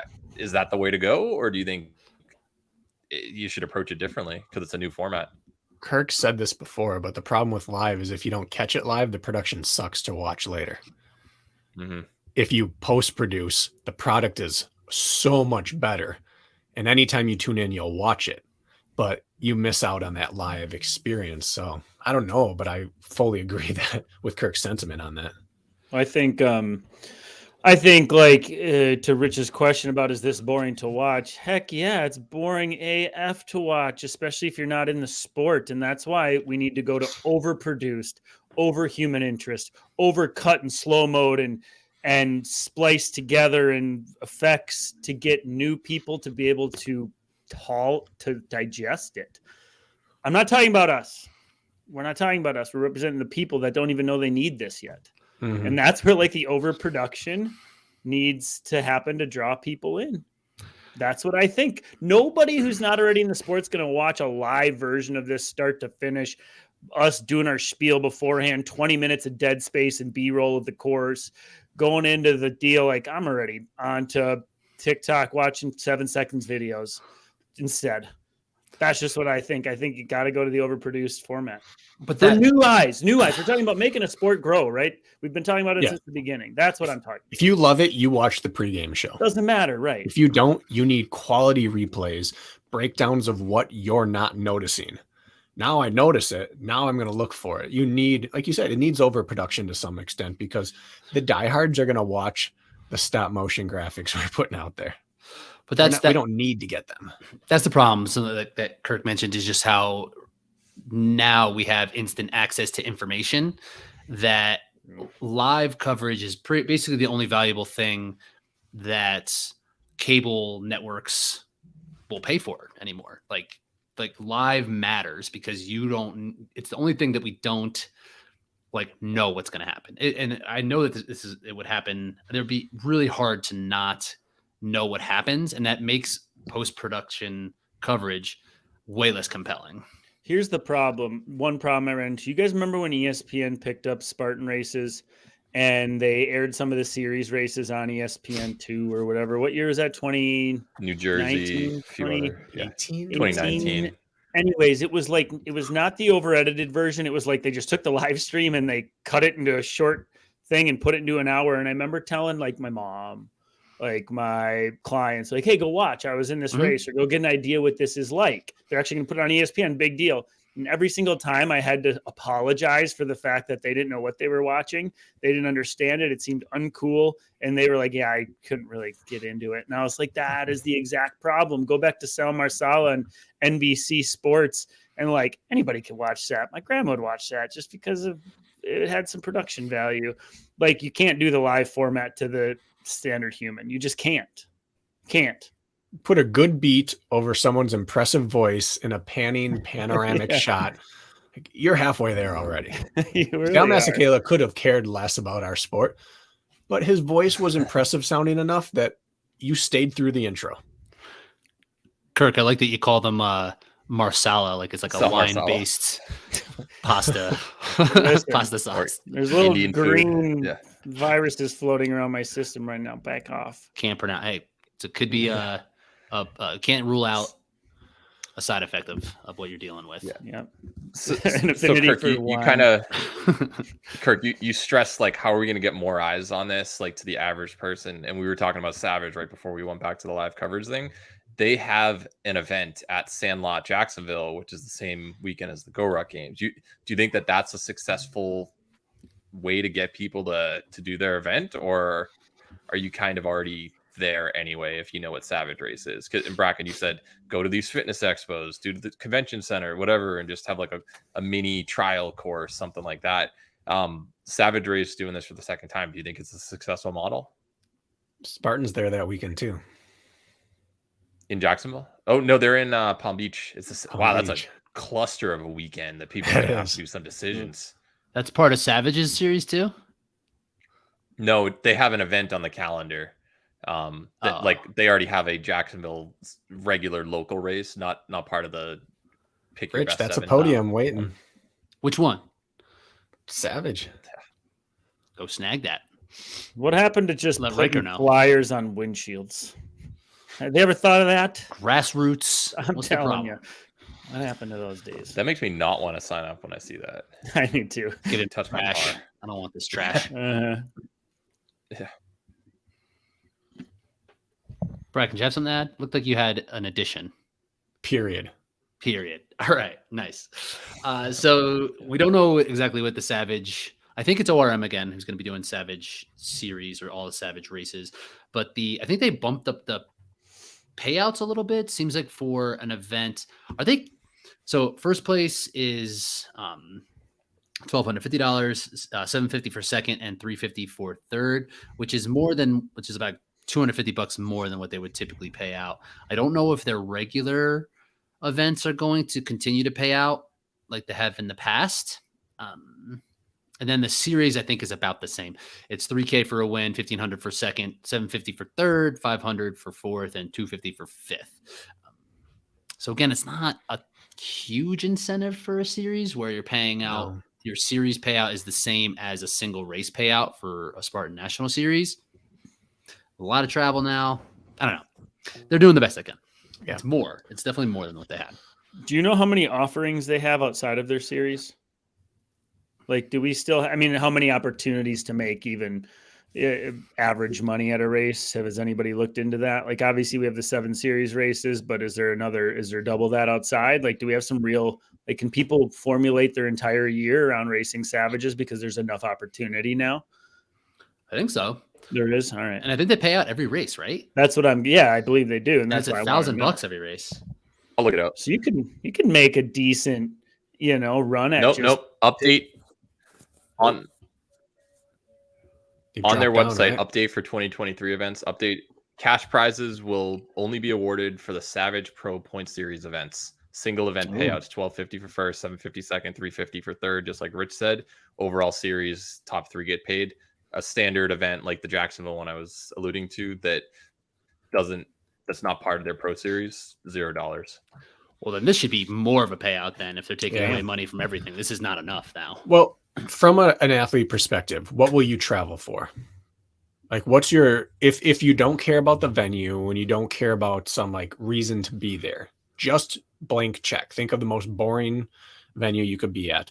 What needs to be on the line for you to realistically have a chance at in order to travel for a race? What's your number? Make my money back? Maybe. Is that 1,000? Less. Is it? I think so. Yeah. How much less? If I can get like a talking Spirit 750? Airlines flight and it's 500? Yeah. 5's the lowest I've ever I think if traveled it's for. like, if it's like a venue that I like, I'll drop it. But if it's more, it's like, there's got to be some prestige to it. Or if it's a qualifier or something. When the Stadium Series one year went from 500 to 800 for a win, that made a difference. Or 250 to 5 doesn't make as big. So somewhere closer to 1,000, and only 2 of those spots available. I don't know if you guys have heard this from your athletes or other people in our sport, but I have a handful of them who, when last year Spartan went to the, like, we're not going to pay for some events and we are going to pay out at some events. I have athletes who don't have a prayer of making the podium or making any money, being like, well, I'm not going to go to Austin because there's no prize money. And it's even like a weird thing for people who don't have a shot in hell of making any prize money. Like, I ain't gonna have prize money. I ain't going there. That's ridiculous. And their best place is like 10th in a race. I don't know if you guys have heard that, but I've heard like it's even just like, okay, well, it's going to be bigger energy at the prize money race. It's going to be better competition. Even the people who have no chance in heck of making money still are deciding not to go to the non-paid events, which I found interesting. And I've heard it multiple times. Maybe you guys haven't run across that, but I certainly have. No, it reduces the feel of the race for sure. Yeah, then you might as well travel to anywhere else. Is that a one-off shirt you're wearing, Kirk? Yeah, it's a one-off. When we were making samples, I got a bunch of one-offs that none of you guys will ever have. This is 101 right here. Is it a one-off if there's a bunch out there? Isn't it a good-looking shirt? Let me get one of them Tuesday. I'm a Penn shirts. Yeah, there you go. Suck it, fellas. Wait, how many shirts of VJ was is wearing that one gray the or other day on blue? his story. I've got 4 Training Tuesday shirts. I have a We're the number of colorblind one. Bracken, you tell us. Got a number of just original logo shirts that we didn't use. A couple of them. How many gray Tuesdays exist? 4 different colors. How many grays? 4 different shades of gray. 3 different shades of gray. Nice. 50 For the running color, public for the colorblind calendar. folks. 3 shades of gray. Just saying. We should put a calendar 50. out. A race brain calendar. I think Sexy people would photo buy shoot. it. I think Have people Jack would wearing like it. nothing but sunscreen. What month were you guys born in? A sunscreen bikini for Jack. What month were you guys born in? I'm a Pisces, March. Do it. May. All right. May. I'm September, so we've got You got 3 months covered. 3 non-conflicting. Kirk and I are months. both May, so we're gonna do a twins Bracket. issue. Yes, we are. Ian. We need Ian. I got an old banana hammock from my Bachelor in Paradise days that I might bust out for May. Vest and banana. That right hammock. there. Sales just One went year up. in college, we were all Chippendales, so I have a tuxedo G-string. It has Maybe not for the only do next you have the outros. bow tie, but you have a bow tie on the G-string as well. It's the G-string is like it's a full tuxedo. It's real classy, but it's also suggestive. It's- Real class. Seems suggestive. My buddy Would you wear that in snapped his public? G-string elastic band dancing in the middle of the night. Oh no. Yeah. Oh, So it turned took- into a real show real quick. took the performance to the next level. Yeah. Made it real. We had to get down there and tie it up for him. True teammates. you didn't make him do it? It was where the back string connects when it forms a T. It snapped right there, and It was so how do you just- tie that behind? It your was a back? straight up string. No, huh? no visuals. Yeah. Oh, yeah, no, legit. Not like a legit. bikini. This is just like a straight up. I don't use the term G-string lightly, Rich. People get confused, but this is just dental floss level. Lots of butt cheeks. Yeah. Whole lot of I cheek mean, out there. all cheek, yeah. Lots of cheek. That's a very college cross country. I was the only runner in the Dude. group. Is that right? Yeah, yeah. My house, I was the shortest person in my house by 5 inches. What? Yeah, it You was had all the basketball basketball house? players. Yeah, 5/8 or yeah. Whoa. Jack. This is a family show. We've hit G-string, Okay, after this bukkake, conversation. and now this. Yeah. All right, let's move along. So let's talk about hybrid for a minute. Is there anything else that we want to add about Savage? I mean, I guess we'll just see it. Last year, the participation was good. It seemed solid. The races were compelling. I enjoyed watching them. So I guess we'll see how that changes this year. Are we going to talk about OCR Worlds? I had it on here. Yeah.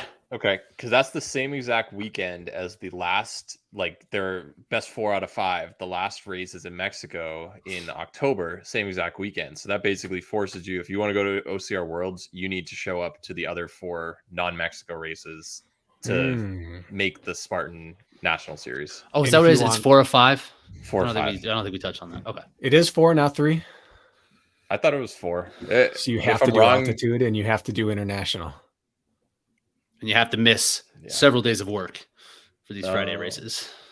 Oh yeah. And if you that's want cool, too. Yeah. to punch your ticket For those with to buses. Worlds, you got to skip OCR Worlds for your easiest shot. That's what I'm saying. Yeah. Wait, how do you qualify for Worlds for the 3K? It's invite only, but I assume going top 3 gets you an invite. And if everyone's at North or at OCR Worlds, you can go down to Mexico and altitude and let her rip. Guys got spanked in Mexico last year.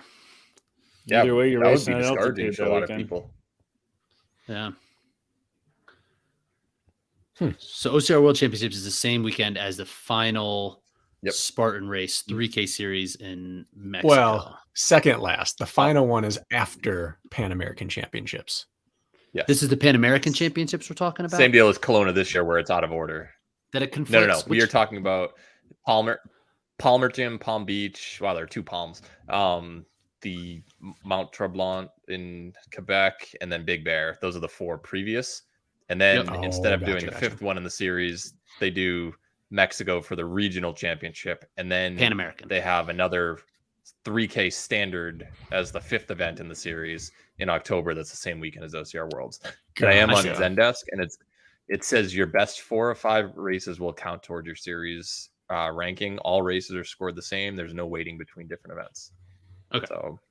So the surest Base. way into Worlds is do the series. Without us knowing information, they wouldn't put on a series that doesn't help you get into Worlds, right? Jack, internationally, are they doing the same series formats? Like, are they going to have 5 races in But they- Europe? Yeah. They have like the Europe series, I thought, where there's one in, say, Hungary, one in Spain. I thought I saw a post on that. I'll look it up if you guys just want to keep talking, but I remember seeing something similar. I'll try to find the exact events. I But think. Go ahead, Bracken. No, I'm just curious is that why they're having the 21K Beast Championship in Abu Dhabi? Because the US is the only one going, or North America, Pan America are going all in on this, and the rest of the world isn't. So is this going to impact who goes to what at Worlds, or what? What do we got So here? I've got the What are you 2023 showing? schedule.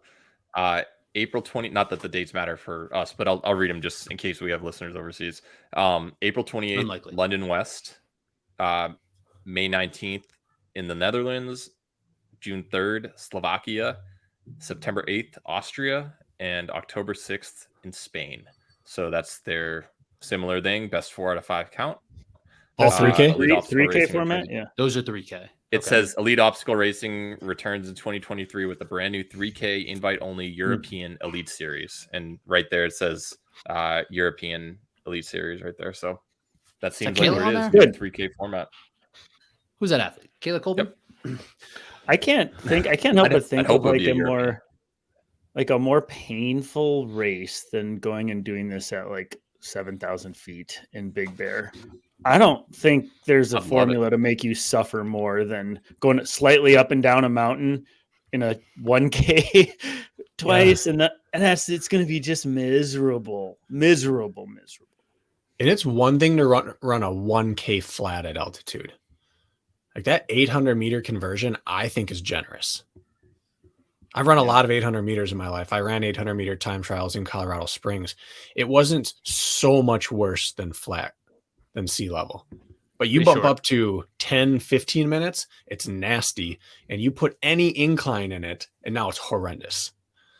So yeah, it'd be different if they did it in the parking lot versus just using part of the hill, because that hill, that's where the altitude punches you right in the duodenum. Right there.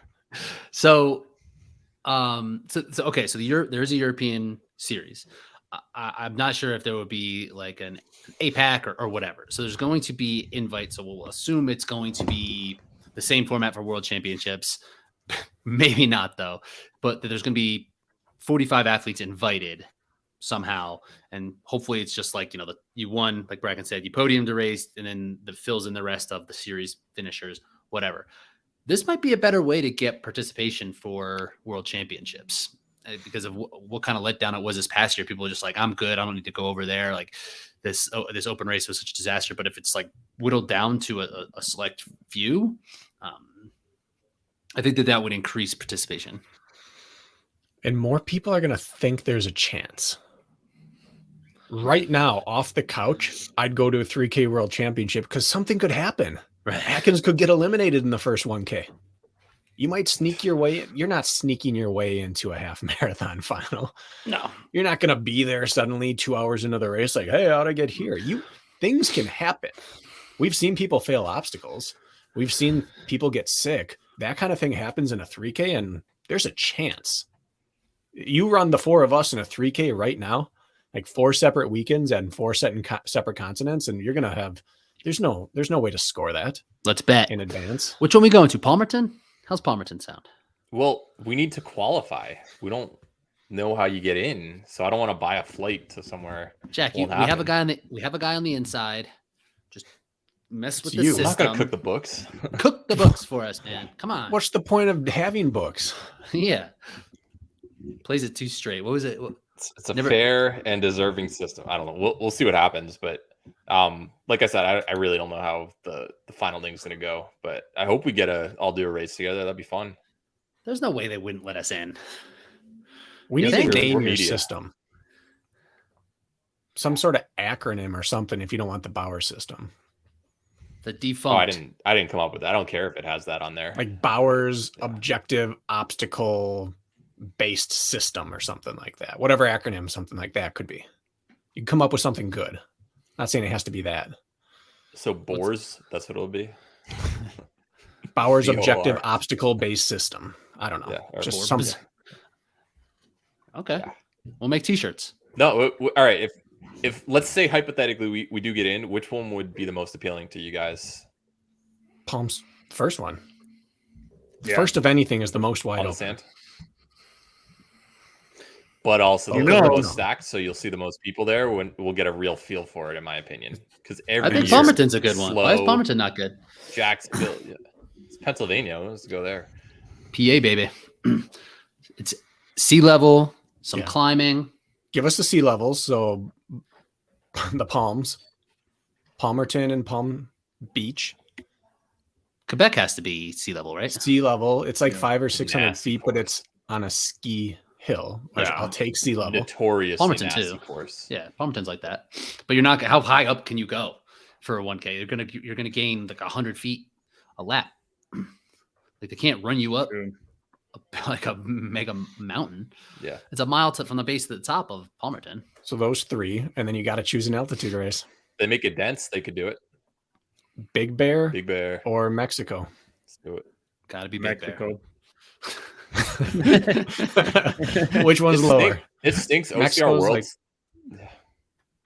I don't know anything about this venue. You got to go pick the low hanging fruit with the just late stinks. leaf competition. We go to Mexico. Well, Mexico You- City as a whole is like 7,000 feet. So You have Eugenio down there just licking his chops. Ready. So you're going to take 30th or Z. first? Yeah, you nowhere in between. Camacho will be there just ready. there's a 1,000-meter swim. That'd be great. Yeah, I mean, this place is at 6,000 feet. I think Pretty high. Used to it. that base is 69. The Militar Colegio or whatever it is. Sounds right. Yep. Sounds right. I raced in Mexico City, a stadium race, and it was one of the worst experiences of my life. Oof, that It was does so sound- miserable. You combine that altitude with the pollution, with the smog down there.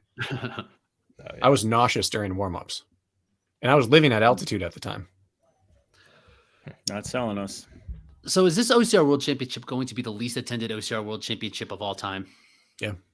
The You venues, thought this that is a, 2021 was US heavy. You're not going to have people flying over because it's not like it's near an airport. Like Vermont was not near an airport, but at least it's East Coast to minimize East the travel Coast. time for a lot of people. right. This is across the country. You're looking at a 11, 12-hour flight most likely from Europe, and that's where most of the best contenders are, to be honest. You'll get a few more from Australia probably do it, but even if you fly into San Francisco or LAX, you're not near this. You still have several hours driving through, granted, a beautiful 2.5 drive in the from national LA. parks. Yeah. You think if somebody's going to fly all the way across an ocean to do this, they're going to let a 2-hour drive from the airport stop them from completing the trip? Well, I'm saying it's going to be very expensive compared to flying East Coast. Cost-wise, Most it'll likely. probably be. That's Yeah. fair. That's fair. Yeah, if we That's thought crazy. Stratton housing was tough, it's going to be a little tougher up there. The sport is money rich. They'll make it happen. Sure will. So, do we have payouts for OCR World Championships? Is this something that they're gonna keep close to their chest again and just not let people know? Because I mean, if they want nobody to attend, they got a good formula going right now. I remember being at Stratton during the award ceremony and being next to VJ in eyesight of Kempson and Atkins, and they were like, "What? That's how much it is?" Like no one knew at the They time. didn't know until the And then- podium. And then they saw, a $500 check for third, and Atkins was like, "What? 500? Like You know, not what I was expecting." if they're going to have you disappointed with how little they're going to give and they're going to keep you in the dark anyway, I want to see some sort of wheel, either a roulette wheel or Wheel a of wheel of names. fortune wheel. Let's get the wheel of where- names out. If you go in expecting it's going to be 500 or something bad and you spin it and you wind up with $1,000, you're going to be pumped. I think they just full on embrace.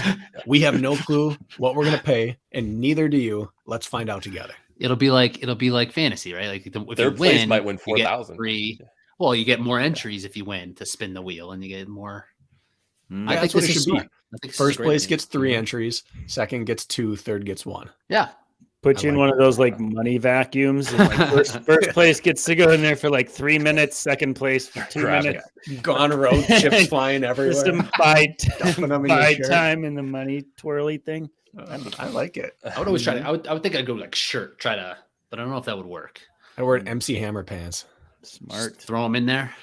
Yeah, I'm wearing maybe, an and maybe instead of upside-down bankrupt garbage or bag. something, there's like just a shoe, like VJ shoes. You didn't win anything, but you got a gift certificate to VJ shoes. Come back next year. I don't know.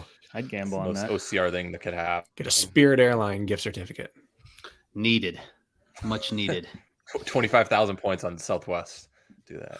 There you go. Have canceled flights. So we haven't seen any Spartan 24-hour race announced. Correct? It was disannounced. Did they officially say it's not happening?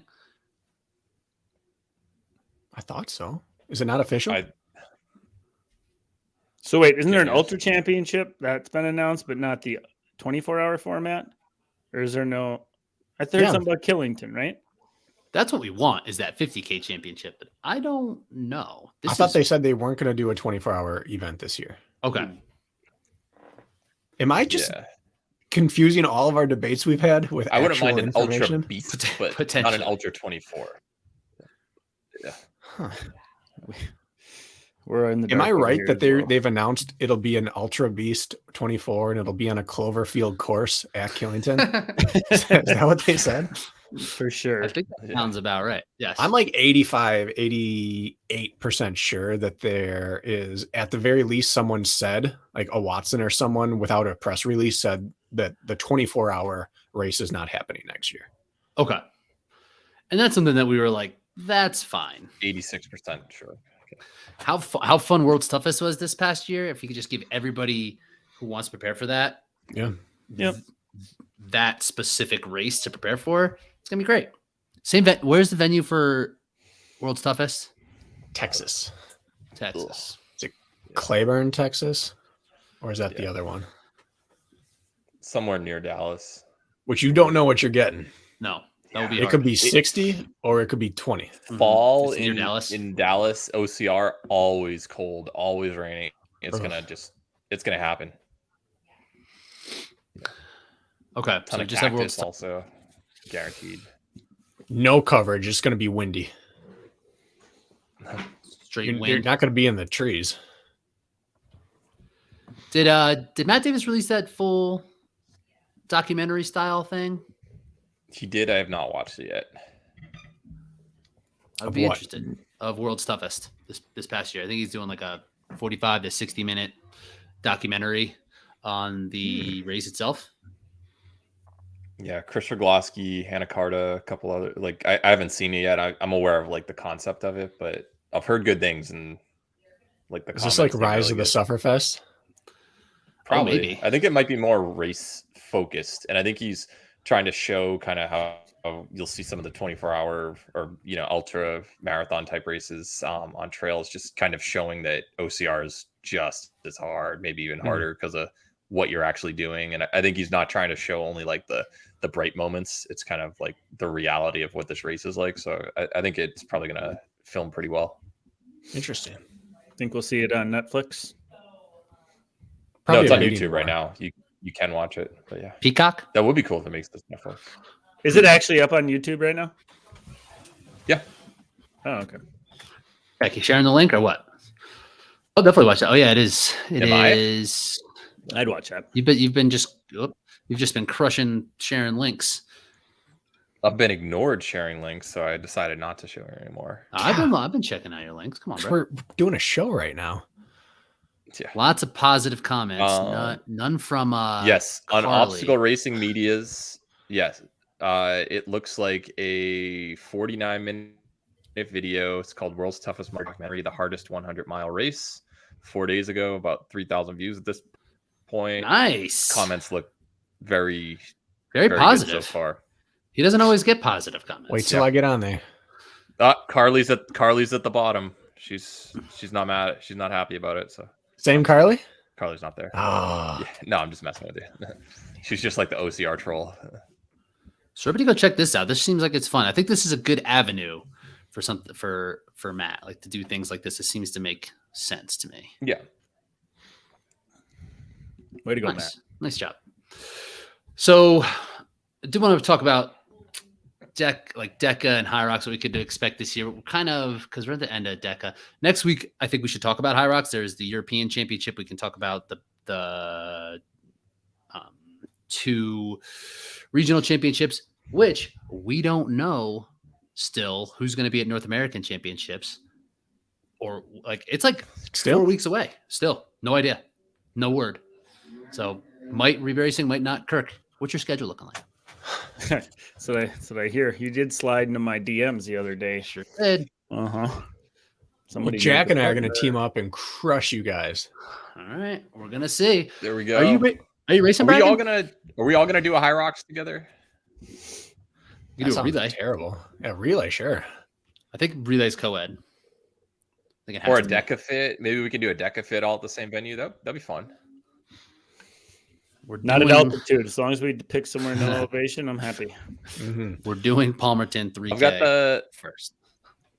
Deca fit schedule. They have Orlando, Oaks, Pennsylvania, where I do not know where that is. North like just west Carolina, of Philly. Anaheim, Sacramento, Knoxville, and Austin. So those are the cities that they are at. No Didn't come back elevation. to Chicago. They changed a lot of their venues. And this No. is something that Hyrox has been doing, and they've kind of committed to this, is doing the same markets over and over. Maybe not the same venues, Big but city. Dallas, New York, Chicago, LA.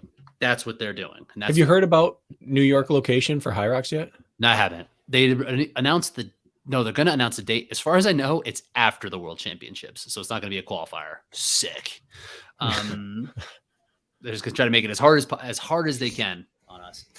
But Eventually, World Champs are just going to be the first event of the year.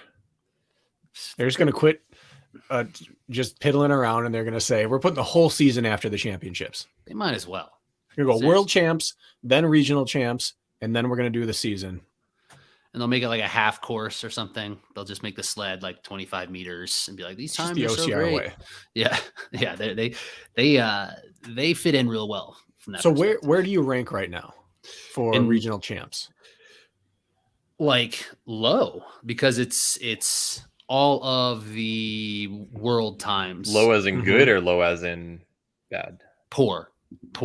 So I'm out of the top 30 worldwide. So I know there's I'm sorry. Jeez. I'm not laughing at you. I'm laughing at how bad your ranking is. I'm being laughed at. The system. So like if I know that there's like 4 or 5 Europeans who are coming over. I'm the 5th American, and if They're taking 15. taking 15, and You said 4 or 5 of them are coming to America to race already, and only one person who's like any good. The rest are people that come from like that Stealing Frankfurt course. spots. Yeah, people who didn't, and there's a couple people who didn't qualify for the European Championship, who are coming over to take a spot in the North American Championship. So if And you no one don't in the get U.S. in- can improve on their current spot. No. So if you don't get in, will you go and race the Elite Wave? They don't have one. None whatsoever. No. What would you? There's no other way. It's just that or age group. Or Like doubles. Hollering at my guy over there. Ah. It's you crazy. you got a petition, right? They've got to listen to the athletes and be like, all right, Mm. some sort of reason has to prevail. What they need to do then is have a US only elite heat for all the overflow. And basically, if you can beat the first wave's time, something. Right. Like at least have make it Call your 45 shot type of people. deal. Just have 3 heats. Take the top 45 times or something like that. Like let people race. Yeah, let's do Think if 3 OCR had 1K done loops and then a 5K loop at the end. Like for the last 10 years, every time there's a European championship that had a gated field, all the top ranked US people just took Europeans gated spots, and you only had like Albin qualify Right. and one other guy, Ziska or something like that. That's what this is. It is what this is. It's really not thought out very well. Maybe because of the Berlin championship, maybe they overestimated how little or underestimated the desire for someone to cross over for a race. Maybe they assume no one came over for Germany. Well, at least You think it 4 would women. be more one directional, like people here going there? You would think. I don't know. These Europeans, they really are into Hyrox. They want to race Yeah. it. They travel a ton for it. There's at least 4 women going over to Europe, and we'll talk about this next week. And Magita's going over too. So we took some of their spots. Yeah, Tara Meg, I think Lauren maybe, Alondra, I think are going over. But and then Magita. But That female race is going to be so good.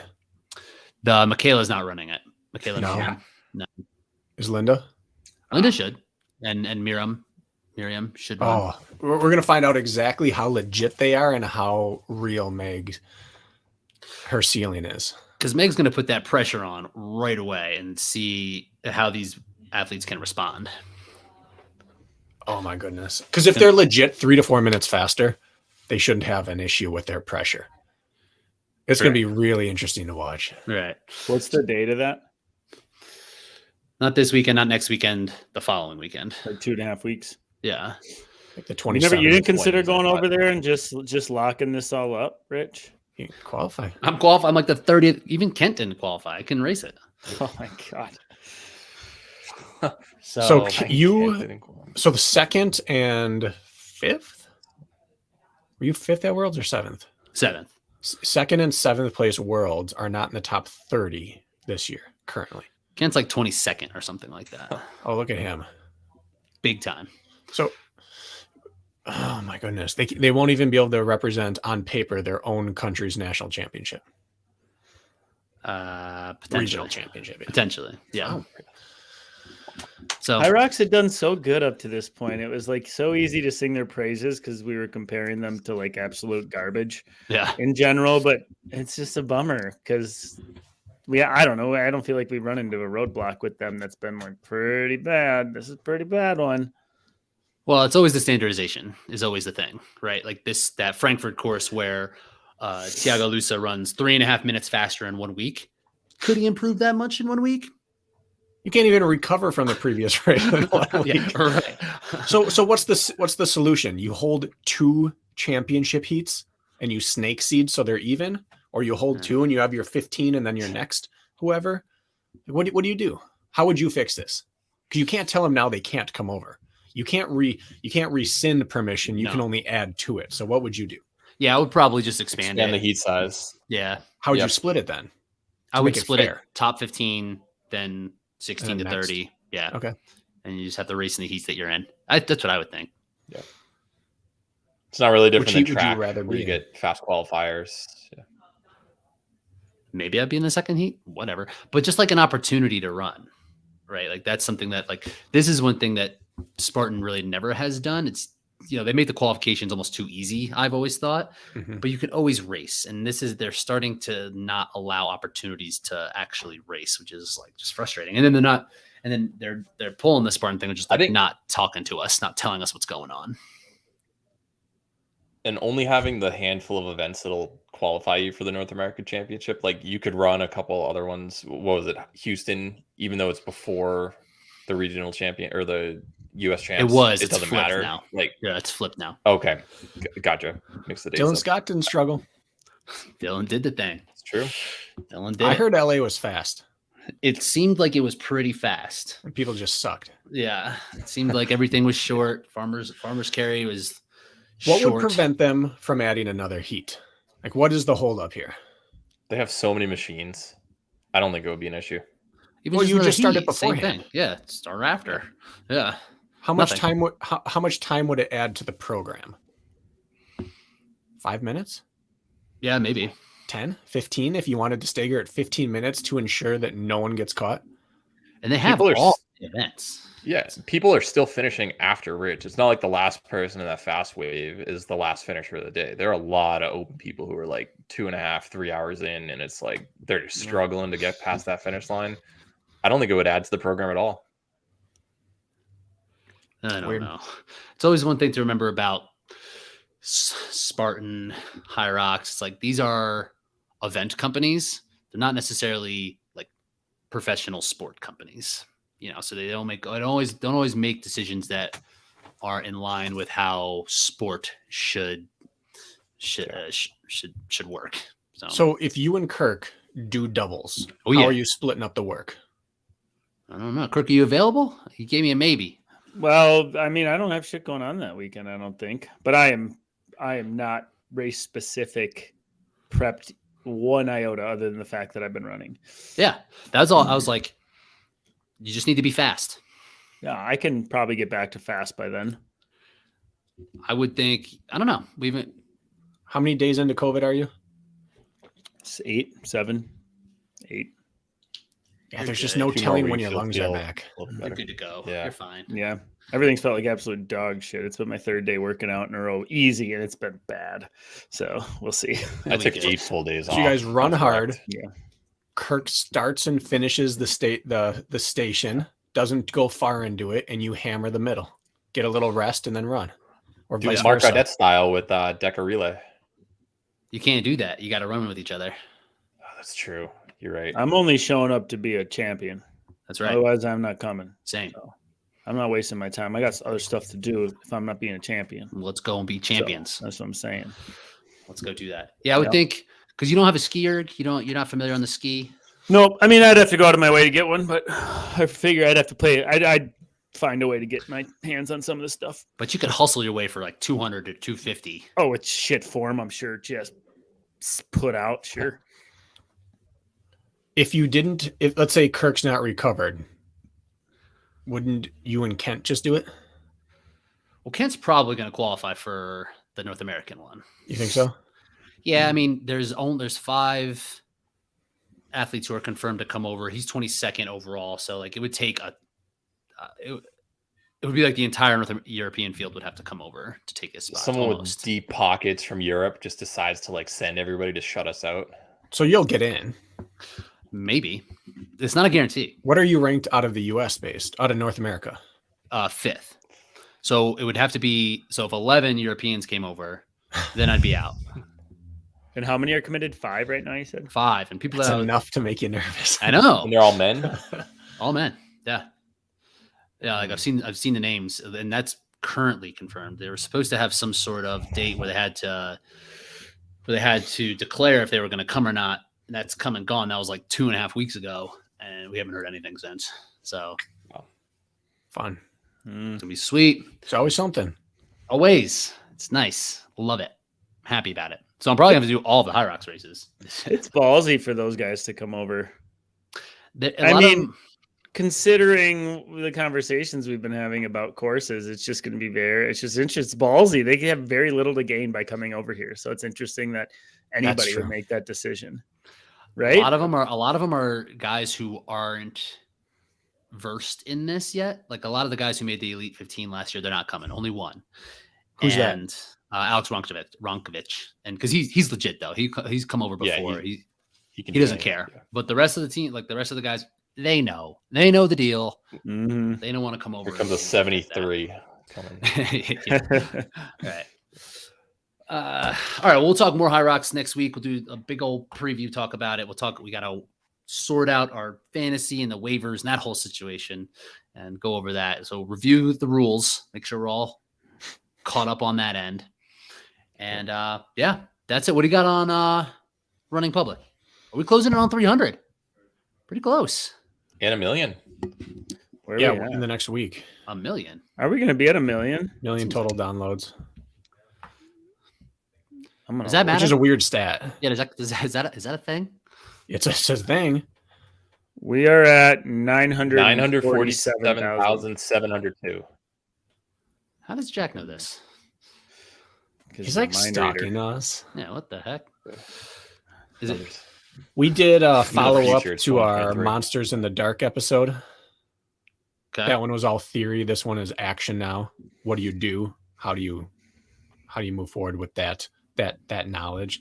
And then in theory, I have a text waiting from him right now. We have Kent this week.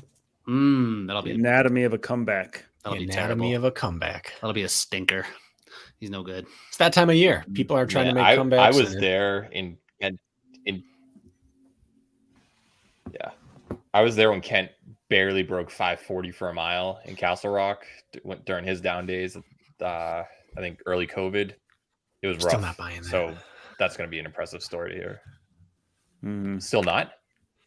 Yeah. I mean, I know literally there in a workout. I know you were literally there and he literally did it. I just don't believe he was all out. Because didn't he rest 20 minutes and do it again?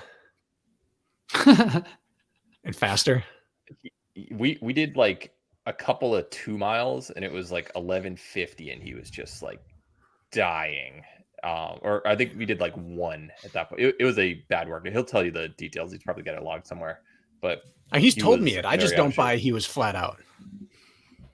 Anyway. Oh no, I'm eroding our own episode. Yeah, knock it off. It's for all the people who feel like I'm too far gone to ever get fit again. Kent went from dad bod to world champ. Oh, is this inspiration for you? Come on, don't blow up my spot here. Well, you basically it's like when Kirk had all the old dudes come on. He's like, you know what? This is still in the mix. Why have a podcast if you don't use it just for your own gain? Seriously. It's like running for office. You're not doing it to help anyone but yourself. Exactly. And I took a little content break. We'll have some guests coming on this week. We're going to talk some biomechanic stuff on the running, not the running public, on Ready for His Running Freudian podcast. slip. He's like stalking us. No, I'm not. I'm definitely not. Yeah, tell Kent he's a little Rich bitch. knew how many too when he downloads talked to you him. had it also. I didn't even know that was a thing. All-time downloads. I'll have to What's check he my- at? Me? Jack, what does he have? I'll have to look it up. Keep going, Rich. Tell us about your mechanics. That's all. That's all I have to say about that. You're having a mechanic on the show? We're talking about spinning a wrench, changing some Car oil. problem. This week on Car Talk. Go back across the country. Yeah. Yeah, seriously. All right, Rich is at fellas. 948,000, so he's got a slight lead on you guys. See, look at that. There you go. I'm just mad. I That's couldn't not find true. it. That's not Kirk, true. we have an felt anniversary like coming giving up, I props. believe. Our 3-year anniversary should be in the next couple of weeks, right? 3? Mm. Really? Yeah. We Not stuck 4? No, come No. on. You guys started in 2020? right at the start of, I think, January, right? Yeah. First week, second week of January. Yeah, we'll be on 3 years. Oh. What'd you get me? 9th episode. Here we go. What's year Congrats. 3? Is that wood? Strap on. Of course. Something- Family show. Family show. Pixelated. Yeah. I'm just saying. It would be appreciated. All right. With that, we're wrapping this thing up. All right. We'll see you, fellas.